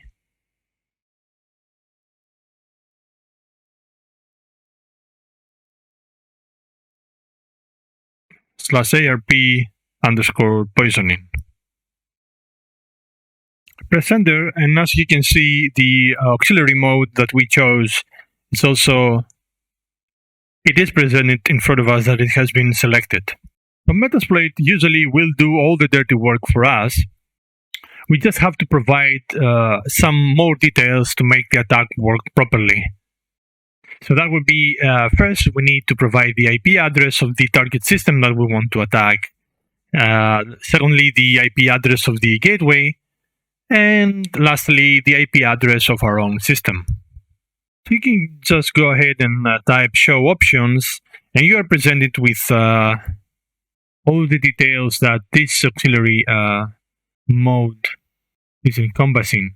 So you can see that we are going to have to set the dhosts, as you can see here, which is the IP address of the attacked system of our target system, the shosts, which is the IP address of the gateway, and then we can just go ahead and run the exploit.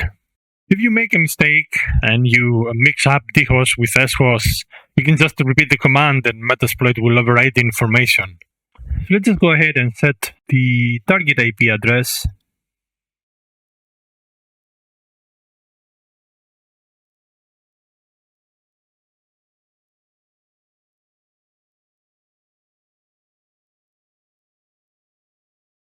I type in set space d hosts space and the target IP. Then we can go ahead and type the IP address of the gateway in the same manner.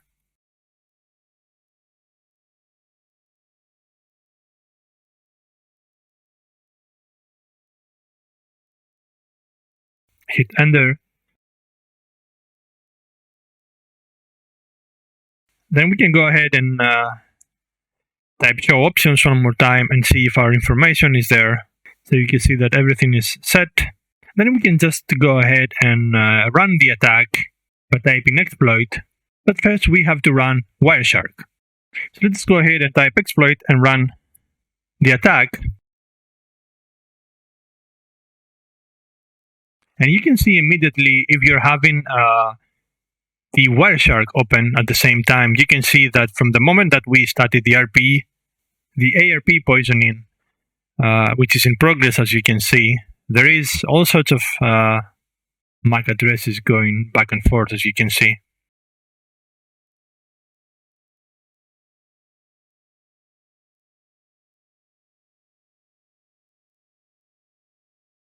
As you see, there is a steady stream of ARP packets going on, telling the target system that the gateway's MAC address is, as you can see,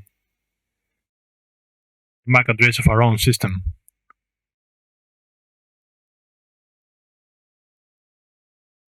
So once we are satisfied, we can just go ahead and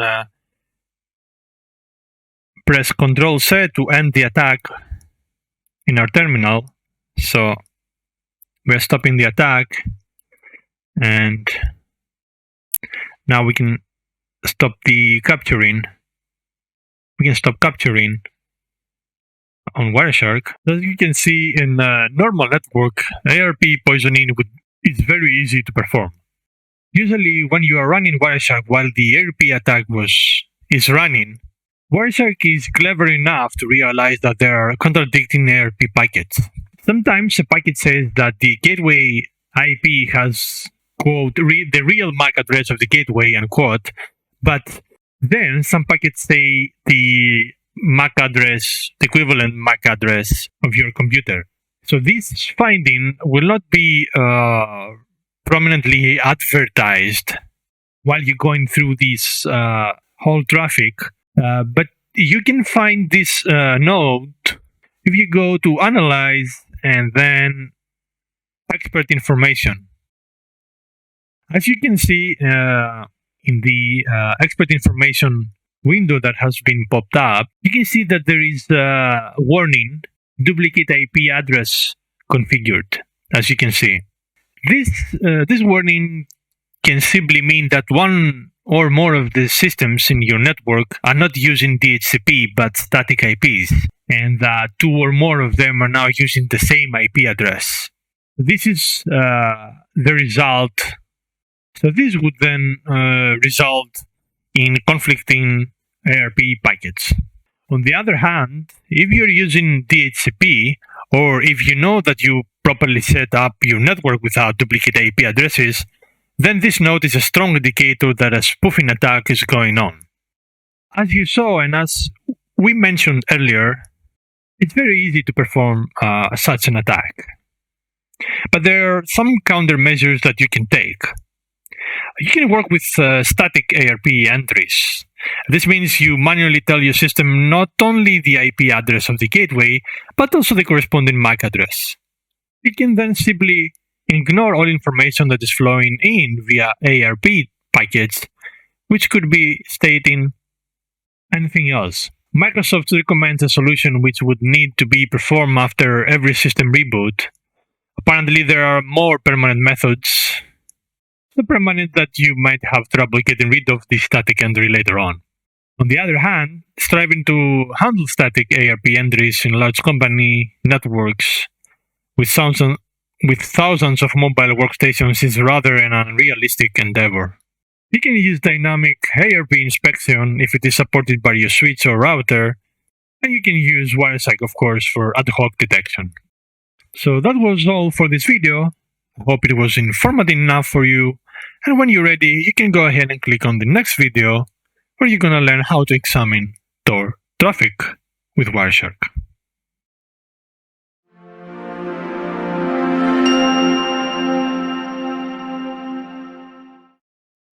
Hello guys, and welcome to another video on this chapter. In this video, we will take a look into Tor network and traffic and how you can examine it to get valuable information. The privacy network Tor, short for the Onion router, is often used by activists and whistleblowers and people who wish to preserve the anonymity online. Tor is also used by citizens of countries with censored internet in order to evade the online censorship and surveillance systems. Authorities in repressive regimes are therefore actively trying to detect and block such traffic, which makes research on Tor protocol detection a sensitive subject. Tor is also often used, or rather say misused, by hackers and criminals in order to remotely control hacked computers. In this video, we will explain why Tor is so well suited for such malicious purposes, but also how incident responders can detect Tor traffic in their networks. Most of the traffic in the Tor networks are in fact port scans, hacking attempts, exfiltration of stolen data, and other forms of online criminality. You might remember, if you catch it on the news, the botnet called Skynet that used Tor for its command and control communication. Tor doesn't just provide encryption, it is also designed to look like normal HTTPS traffic. This makes Tor channels blend in quite well with normal web surfing traffic, and that makes Tor communication difficult to identify, even for experienced incident responders. A successful method for detecting such traffic, like Tor, is to instead utilize statistical analysis of the communication protocol in order to tell different SSL implementations apart. One of the very few tools that has support for protocol identification via statistical analysis is CupLoader. So I have opened a previously captured Tor traffic here on in my Wireshark, and we are gonna go through it. As you can see, the port 9150, which is mostly used by Tor, and you can see some transactions going back and forth. The thing with Wireshark, as we said, is that the thing with Tor is, as we said earlier, is that it makes it difficult for network analysis tools like Wireshark to dissect the traffic to some more plain and simple information that we would like to use later on in our investigation or forensic analysis. So if you just pick a line, if we just go ahead and pick a line from this captured traffic that we had from Tor,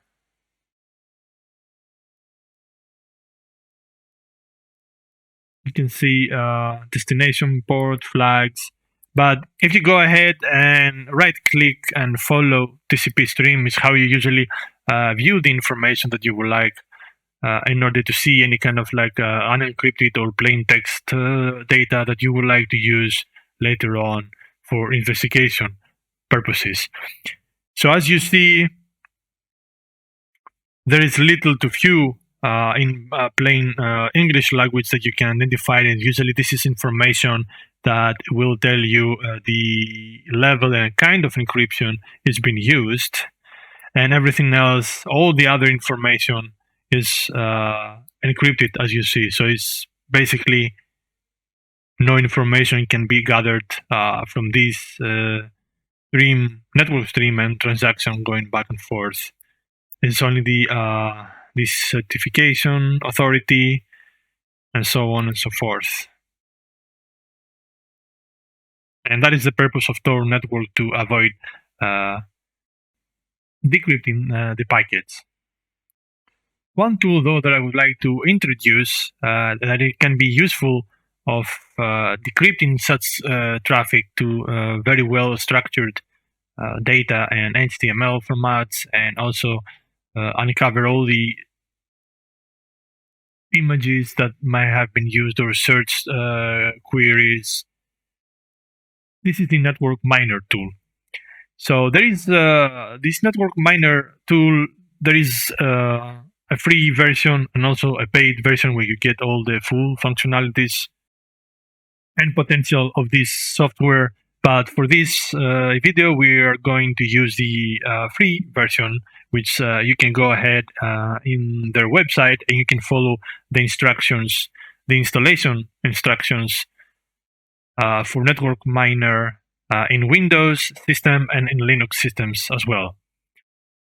So Network Miner, let's just go ahead and open the same captured file that has the Tor traffic that we've been viewing and going through earlier in Wireshark, and see how will that be translated in Network Miner. So file open, and you go ahead and you open the same file, and you see it will take some time to open it a little bit. So as long as it opens it, it will provide all the it will break down all the information to some more familiar human readable format. You can see you can expand in the host file, and you can see there is some information very well decrypted, as you can see, comparing to the Wireshark version of it. You can see how many packets sent, received, the type of Windows, the type of the operating system used to access Tor network, and you have all these sort of tabs you can go through.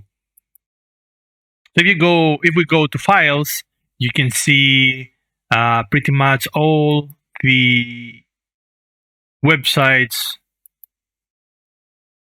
that they have, that the person that was accessing Tor network visited. You can see they use the DuckDuckGo.com search engine, the Tor version of it, of course, and they search for something. So if you go by each line, you will probably see some index, as you see HTML here, as we see. So we can go ahead and open this file. So as you can see here, it's a search engine from the Tor network that you can probably search all sorts of things. We can minimize that.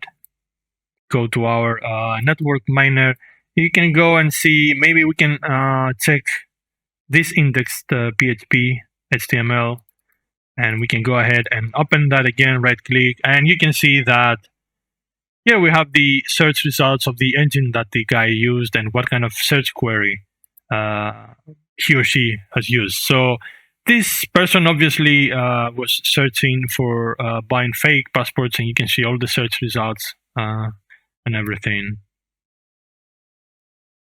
So if you go to each HTML file, it will get you to all the paths that he followed through and what kind of sites he accessed in order to find all the information that he needed. And also In the Images tab, if you go to the next tab, Images tab, you can see the image results from his search. You can see all sorts of like passports and photos and all of that, and information for fake IDs and all of that. You can go ahead and explore all the other credentials if you used, what kind of sessions have been going on back and forth with which domains, and DNS parameters, and so on and so forth. So as you can see, Network Miner does a really good job of decrypting Tor traffic from a Wireshark captured file, where you can go ahead and see valuable information, decrypted information that may be needed and become very valuable later on in your investigation or forensic analysis. As we said, Tor disguises itself as secure encrypted traffic, and most companies and organizations allow traffic on such channels through the firewalls without any kind of content inspection. The privacy provided by Tor additionally makes it easy for a botnet herder to control infected machines without risking their identity to be revealed. So these two factors, the traffic allowed by the companies in such encrypted and secure channels, together with the Tor functionality, these two factors make Tor a perfect fit for hackers and online criminals who need to control infected machines remotely. Incident responders will therefore need to learn how to detect Tor traffic in their networks, not just in order to deal with insiders or rogue users and so on, but also in order to counter malware using it as part of their command and control infrastructure. So as we discussed earlier, telling Tor apart from any other normal SSL traffic is difficult. But making use of statistical protocol detection, such as the port-independent protocol identification (PIPI) feature provided with Cuploader, as also mentioned before, is in fact very effective to detect Tor traffic in your networks. So that was all for this video. When you're ready, you can go ahead and click on the next video, where you're gonna learn how to detect brute force attacks.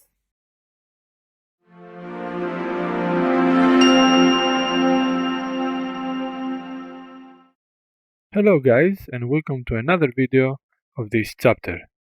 In this video, we're gonna learn how to perform a brute force attack, and specifically in this situation an FTP brute force attack on one of our FTP servers that we are gonna host on a Windows environment. And of course, we are going to learn how to detect such an attack by using Wireshark, and how to filter out the traffic in Wireshark in order to see the failed login attempts in this. So let's start. First of all, you're gonna need to download in one of your Windows machines XAMPP.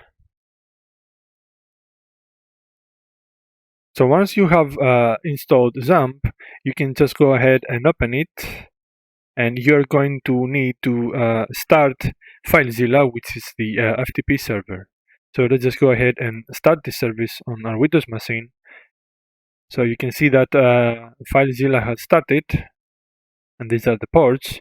And we're going to need to add a user in our FileZilla server that we are going to use. We're going to add a user to FileZilla server that we are going to be able later on to brute force and use Wireshark to detect that brute force attack. So you can just go ahead and press on admin. Okay. This panel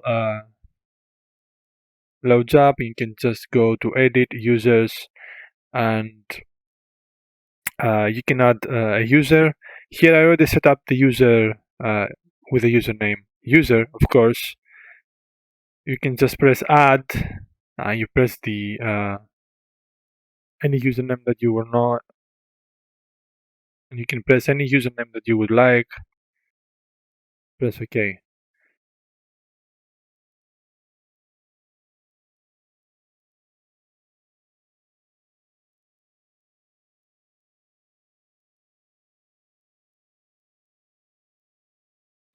Once you create a username, once you create a new user, you will need to add the directories that you would like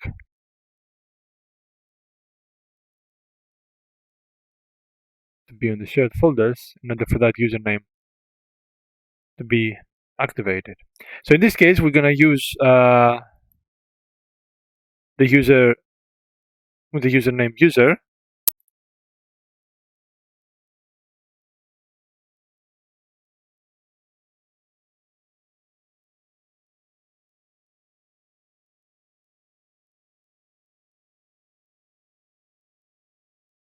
In this case, we are going to use the username user. We'll click OK, and you can see the account started. Now we can just go ahead to our Linux machine and use Hydra, which is one of the tools that we'll be using to brute force our FTP server that we just set up on Windows, and see how before you will go to a Kali Linux machine, you can just fire Wireshark, choose the network interface, press start capturing the packet, and let Wireshark here capturing the network traffic, and then in the meantime we are gonna go to our Linux machine and prepare for our brute force attack.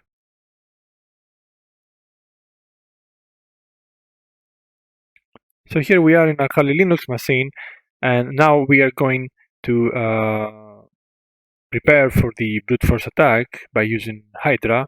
So let's just go ahead by typing Hydra. So if you would like to know more about how you set up the command for the brute force attack, you can just go ahead and use the help. You can just go ahead and use Hydra, and you get all sorts of information about how you're supposed to make the command. So for this brute force attack, we are going to use Hydra. Before we set up our command in order to brute force attack our FTP server, you can just go ahead and type Hydra, and you can see all the information about how you can construct your Hydra command in order to attack FTP or SSH. For our attack, we can just go and type Hydra. As you can see on the manual, we are going to use a file for guessing the login name. Let's suppose that we don't know the username, although we set it up earlier on our FTP server, and we're gonna use a password file and a username file that we previously created. So this sits in our documents, so we can just go ahead. If you would like to see the location of each of these txt files, you can just go ahead to properties, and it's my machine is home document. So we're gonna use the username location, the username file first.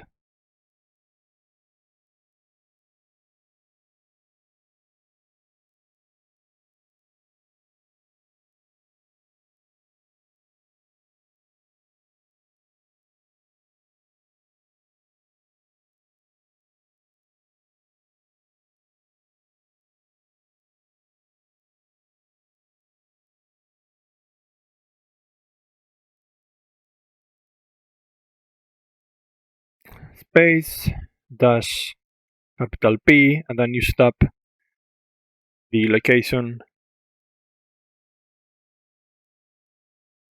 of your password file that you have created or downloaded before.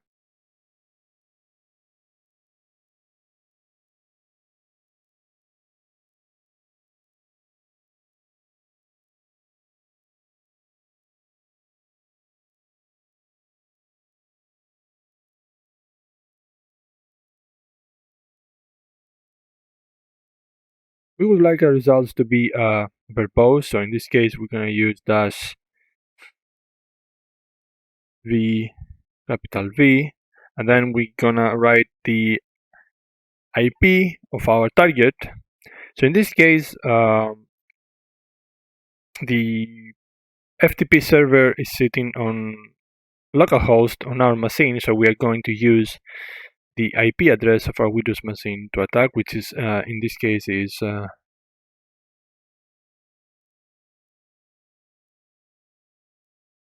and then space, and then we can write FTP in order to start proof hosting. So let's just go ahead. Remember that we fired up Wireshark on our Windows machine, so we are expecting it to cut all. So we are expecting it to catch all our login attempts. So let's go and perform the attack by pressing Enter, and you can see there is multiple attempts, and we are going to wait for our talk to begin, and we are going to wait for our talk to finish before we go to our Windows machine and see if Wireshark captured the failed login attempts on our FTP. So now we are going to press Enter in order to perform the attack on our target machine, and while we're waiting for the attack to finish, the brute force attack, we are going to see if it found the correct username and password, and of course we're gonna run back into our Windows machine to see if and how Wireshark captured this traffic, this unusual traffic or an FTP port with the login attempts. So as you can see, there's all sorts of combinations happening between username and password from these two files that we used. Okay, so now the brute force attack has finished, and as you can see, it found a username and a password. So now we can use the Contentious to remotely exploit login and exploit that service. But that's not what we're here for. So let's run back to our Windows machine and see how Wireshark captured these attempts for logging in. So back to our Windows machine, we have Wireshark here still capturing, so we are going to just go ahead and stop this traffic capture. And remember that we started capturing network traffic long before we start the brute force attack from our Kali Linux machine. So there is a lot of like stuff happening here, and you can of course just go ahead with one by one. You can see here there is a request that is captured from our Kali Linux machine about the user. Let's attempt, but you can filter out the login attempts if, let's say, you have like a server that is like multiple connections happening, so you don't have the time to go through each and every line. You can just go ahead and apply the FTP display filter on Wireshark, and the results appear for the protocol FTP and how many requests have been made. So usually a brute force attack is in this case we're using a dictionary attack. It is like a normal login attempt, except the logins are being done as we demonstrated by a program, instead of a human. So the passwords and the usernames are coming from a text file, and the login attempts are tried repeatedly, as you saw from Hydra in this case, until it succeeds using username and password combinations from the list that we provided. So in this filter that we applied on in our Wireshark, you can see that there is multiple requests with the same username, trying different passwords for the username, and then the next on the list, which is the same username, like in this case Peter, different from the last time, which is username, and trying multiple passwords to see if it fits the username so we can achieve login. So you can just go ahead, and this is definitely not a human trying the same username and passwords all over for the same username. So there you go, you have it. This is how you can filter out from all this traffic that you captured, possibly from a FTP server, so you can see suspicious login attempts in your network traffic. So that was it for this video, and when you're ready, please go ahead and click on the next video, where you're gonna learn how to detect suspicious traffic with Wireshark.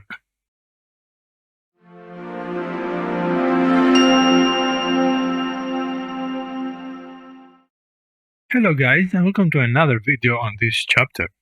In this video, we're going to find a way on how to look for data when you suspect malicious traffic. Wireshark has a lot of dissectors and understands the vast majority of protocols.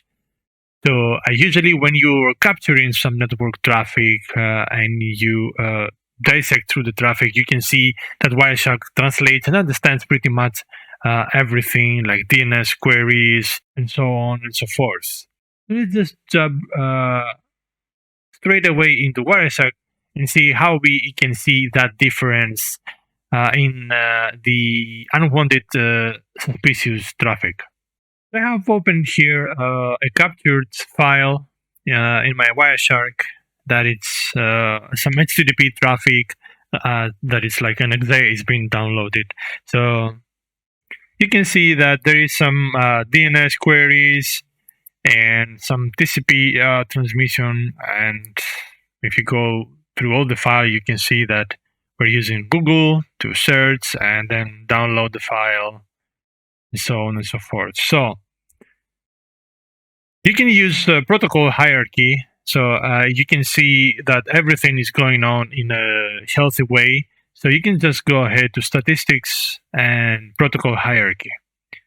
So a new window pops up, and here you can see all the packets transmitted and the bits per second and so on and so forth.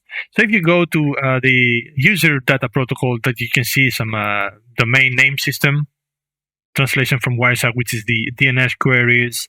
If you go to transmission control protocol, you can see the TLS here, transport layer security, and so on and so forth. As you can see, Wireshark understands and dissects everything and decodes everything to, as you can see, Wireshark translates everything from all the protocols.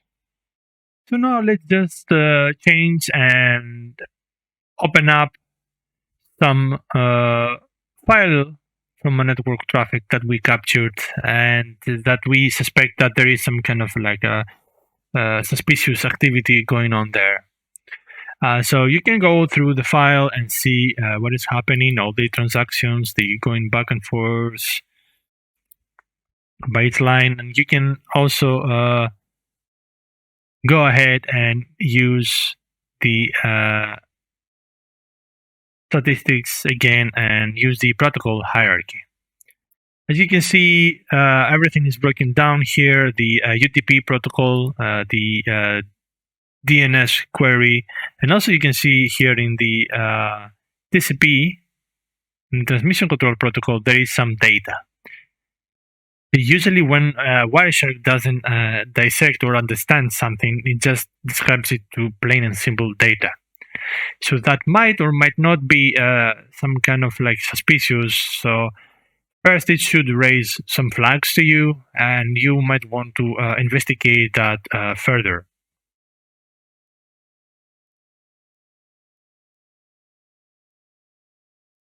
So you can use that data, you can right click on that, apply as filter and select it.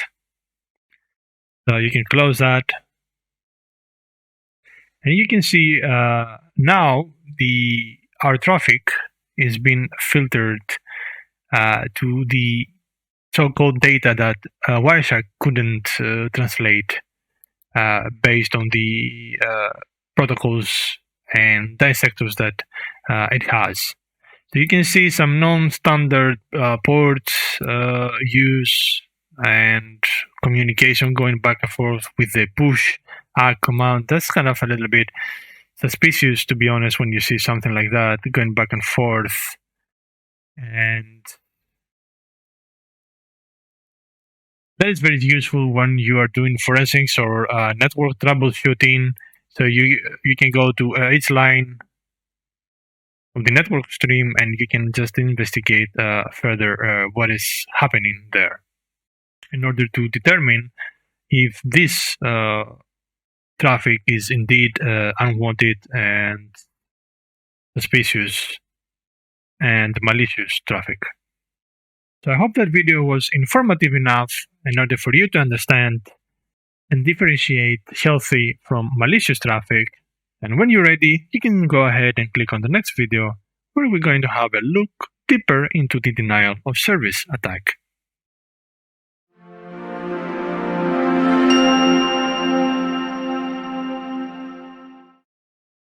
Hello guys, and welcome to another video of this chapter. This video will help you understand TCP SYN flood attacks, otherwise known as denial of service attack, show you how to perform one using Kali Linux and HPing 3, and correctly identified one using the Wireshark protocol analyzer.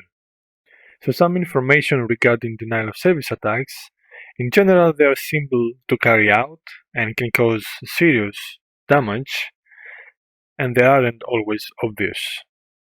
In a SYN flood attack, a malicious party exploits the TCP protocol three-way handshake to quickly cause service and network disruptions, ultimately leading to a denial of service attack. These types of attacks can easily take admins by surprise and can become challenging to identify. Luckily, tools like Wireshark makes it an easy process to capture and verify any suspicions of a denial of service attack. So how a TCP SYN flood attack works? So let's go and explore how a TCP SYN flood attack works. So when a client attempts to connect to a server using the TCP protocol, for example HTTP or HTTPS, it is first required to perform a three-way handshake before any data starts to be exchanged between the two. Since the three-way TCP handshake is always initiated by a client, it sends a SYN packet to the server. The server next replies acknowledging the request, and at the same time it sends its own SYN request. This is the SYN-ACK packet. Then finally, the client sends an acknowledge packet, which confirms both two hosts agree to create a connection. So the connection is therefore established and data can be transferred between these two. In a SYN flood attack, the attacker sends a high volume of SYN packets to the server using spoofed IP addresses, causing the server to send a reply, SYN-ACK, in this case, as we said earlier, and leave its ports half open, awaiting for a reply from a host that basically doesn't exist, as you can see from the picture here. So in a simpler, more direct attack without IP spoofing, by flooding a target with SYN packets and not responding with acknowledgement, an attacker can easily overwhelm the target's resources. In this state, the target struggles to handle traffic, which in turn will increase CPU usage and memory consumption, ultimately leading to the exhaustion of its resources, CPU and RAM. At this point, the server will no longer be able to serve legitimate client requests and ultimately lead to a denial of service. So let's just go ahead and perform a TCP SYN flood attack in Kali Linux with HPing 3, and at the same time we're gonna load Wireshark at the target machine so we can see and identify and capture the denial of service attack. So the simplest way to perform such an attack is via Kali Linux machine, and more especially with the hping-3, a popular TCP penetration testing tool, usually including Kali Linux. If you don't have hping-3 in your Kali Linux distribution, you can just go ahead and install it using apt-get install hping-3. So in this machine, I have already installed hping-3, so I don't need to install it. In most of the cases, attackers will use hping or another tool to spoof random IP addresses, so that's what we are going to focus on. So I'm not going to type the full command that we're gonna use. I have it here, but I am going to explain in detail what this command includes. So let's explain in detail. We are setting 1,500 packets at the size of 120 bytes each. We are specifying the SYN flag that it should be enabled with a TCP window of 64. To direct the attack to our victim's HTTP web server, we specify the port, in this case which is 80 for HTTP, and use the flood flag to send packets as fast as possible. As you would expect, the --run-source flag generates spoofed IP addresses to disguise the real source and avoid detection, but at the same time stop the victim's SYN-ACK reply packets from reaching the target. So this IP that I have here in the command is the my Windows local machine IP address, which is not a server, but we are going to perform this attack on my local Windows machine, and you will see that it is able to capture such an attack using Wireshark. Before you press enter on this command, you need to be able to go to the Windows machine and open Wireshark. So let's just go ahead and do that first. So you go to your Windows machine and you open the Wireshark and you choose the network adapter you would like to capture the packets from. This case is my Wi-Fi, and start capturing.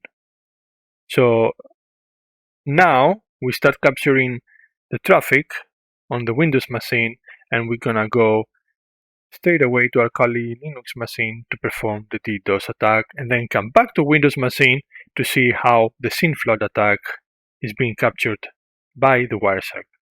So we are in our Kali Linux machine, ready to press enter to perform the attack. So we're just gonna go ahead and press enter and see that the command is already running and creating the SYN flood mode. Let's go now to Windows machine and see if our Wireshark is detecting this SYN flood attack. So now we are in our Windows machine, and as you can see, there is a lot of SYN packages coming in our machine continuously from various IP addresses, as we said, all directed to our Windows machine, and they keep coming and coming and coming. This of course raises CPU consumption, as you can go ahead and see that when you open Task Manager in your Windows machine and check on the performance and check the CPU consumption.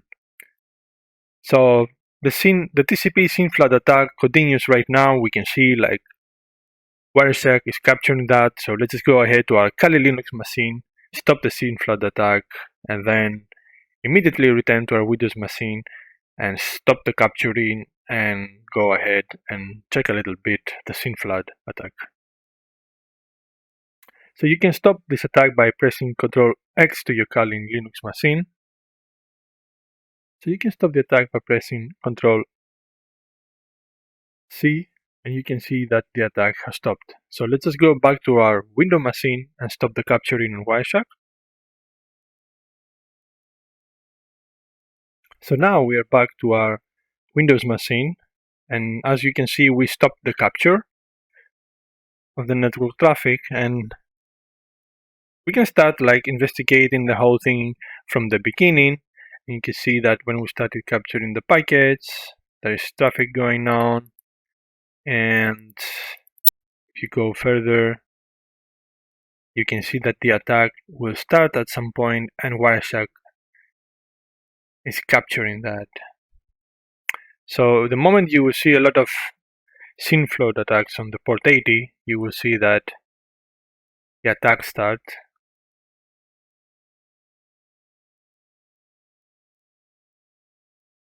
So here, at this moment, you can see the SYN float attack on port 80 starts happening. There is a lot of packets targeting port 80.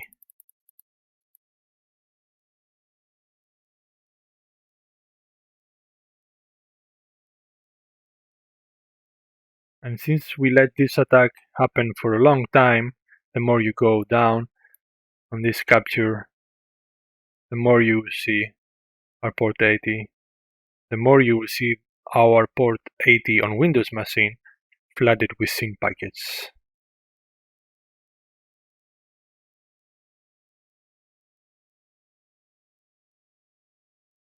So since we stopped this capturing, we can always just go ahead and save this in a file and explore it later. You can see that the source are different IPs that have nothing to do with the IP of the Linux machine that we sent this traffic to Windows machine. That is the power of hping3 randomizing IP address spoofing, coming from all sorts of different IP addresses. The specific one is SYN float attacks. There's a lot of packets for a long time, and at some point when we pressed Ctrl X and we stopped the functionality of this command, the attack stopped, as you can see.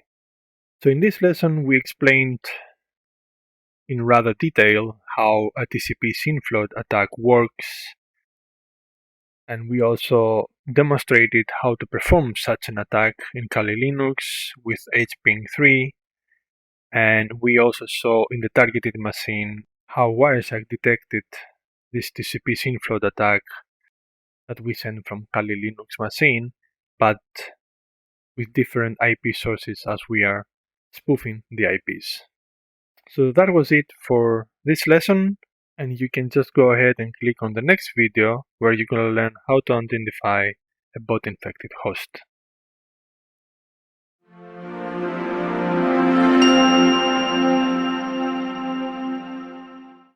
Hello guys, and welcome to the last video on this chapter.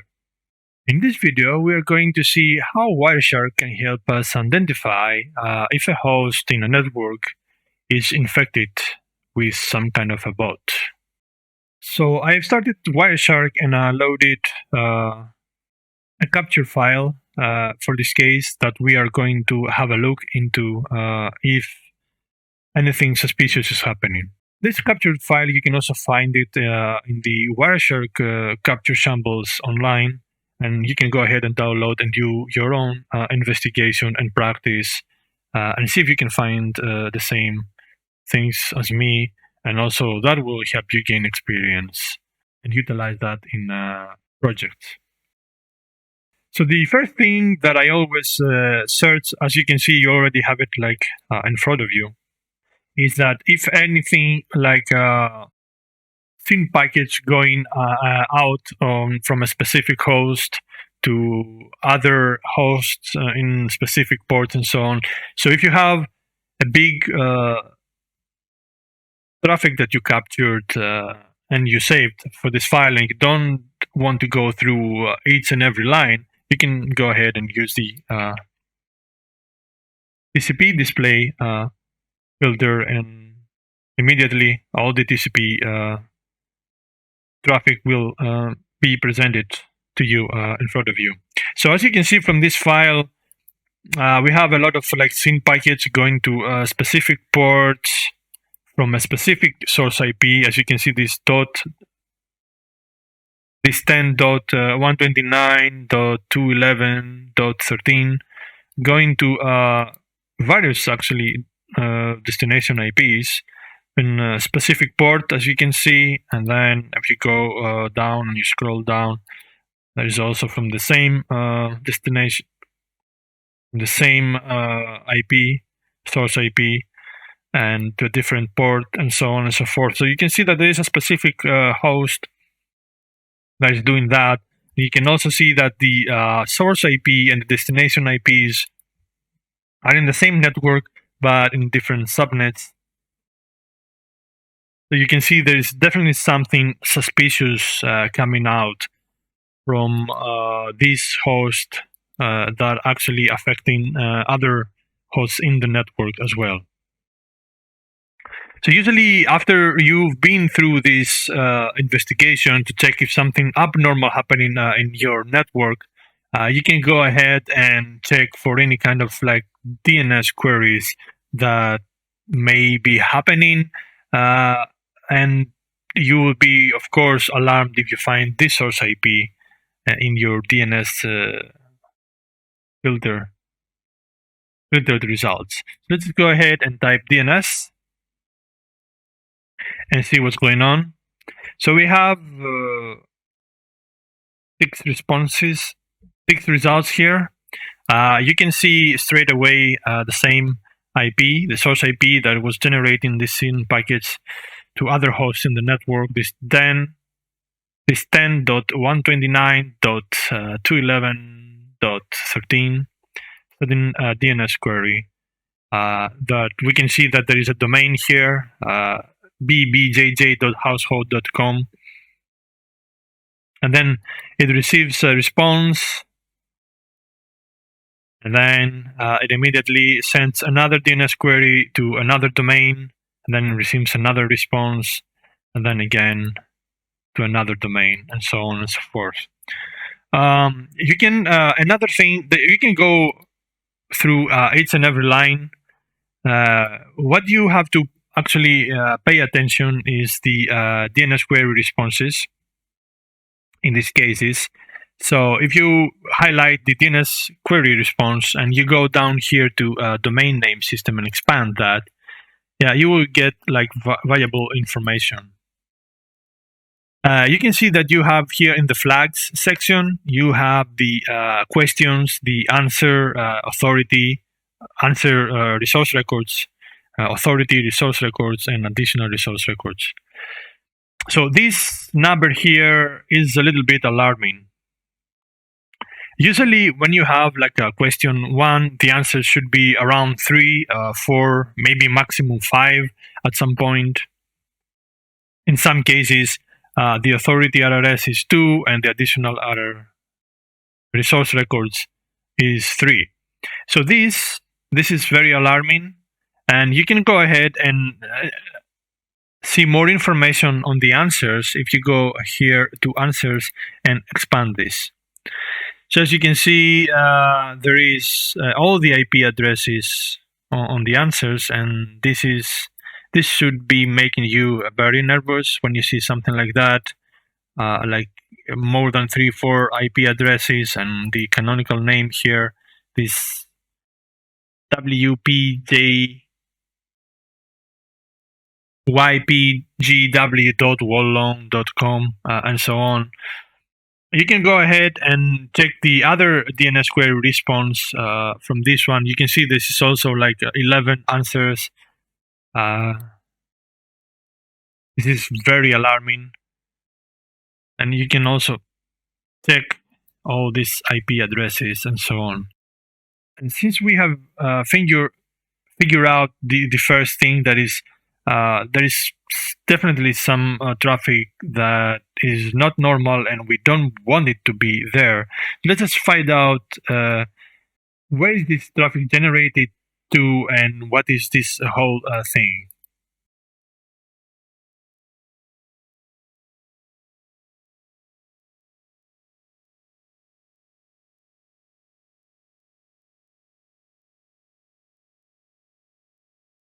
So after a Google search, we have found some information that this is definitely a bot. So you can see that it's a Trojan. Okay, the alias is a mockbot. It's an IRC bot and can spread using a certain type of vulnerability in Windows plug and play service. So if you go down in this page, we can see that there is a lot more technical details explaining how it delivers itself and installs itself to the system, what is the functionality, and so on. So this bot's file is a PE executable. It's 7,846 bytes long, and it's packed with a mu file compressor. So when the bot's file started, it copies itself as an exe file to the Windows system folder, and then it creates some sort of service with some specific attributes. As you can see here, they're listed. So when the bot is active, it connects to an IRC server and joins a particular channel and acts as a bot there. So the following IRC servers that they are used by the bot is, there you go, you see both of these domains that we found in our Wireshark.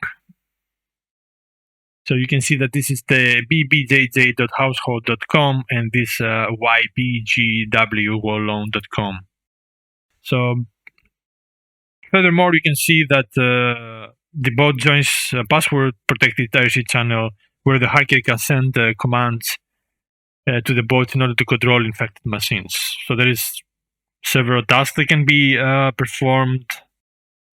And you can also see that this bot scans for random IP addresses and exploits several other vulnerabilities of other hosts in the same network. So it can expand the botnet network of the malicious agent. So back to our Wireshark traffic analysis. One more thing you can use straight away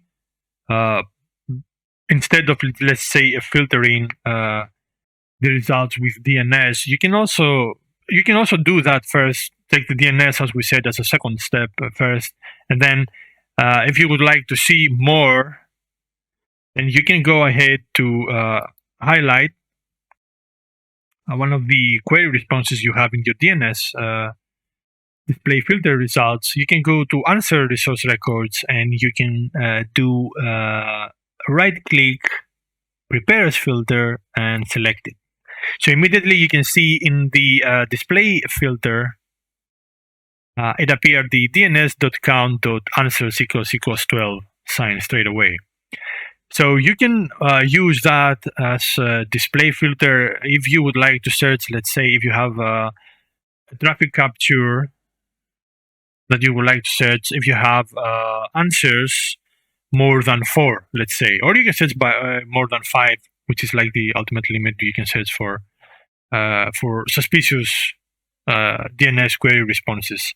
So you can go ahead and delete the 12 and equal sign. You can keep the dns.count.answers and then space. You can use the greater sign and then you can type 4. You can hit then afterwards enter, and this will filter out, and this will filter all the results that they have DNS query response with answers more than 4. So there you go, you have it. So this is indeed the 2 results that we expected to be presented in front of us, which have answers more than 4. So you can speed up the procedure by using this display filter. So that was all for this video, and we reached at this point the end of this course. I hope you have learned valuable information that will help you in your current career or your future one. Thank you for taking part with me in this journey to understand how an ethical hacker can utilize Wireshark and its functions. So until next time, keep hiking for a good cause.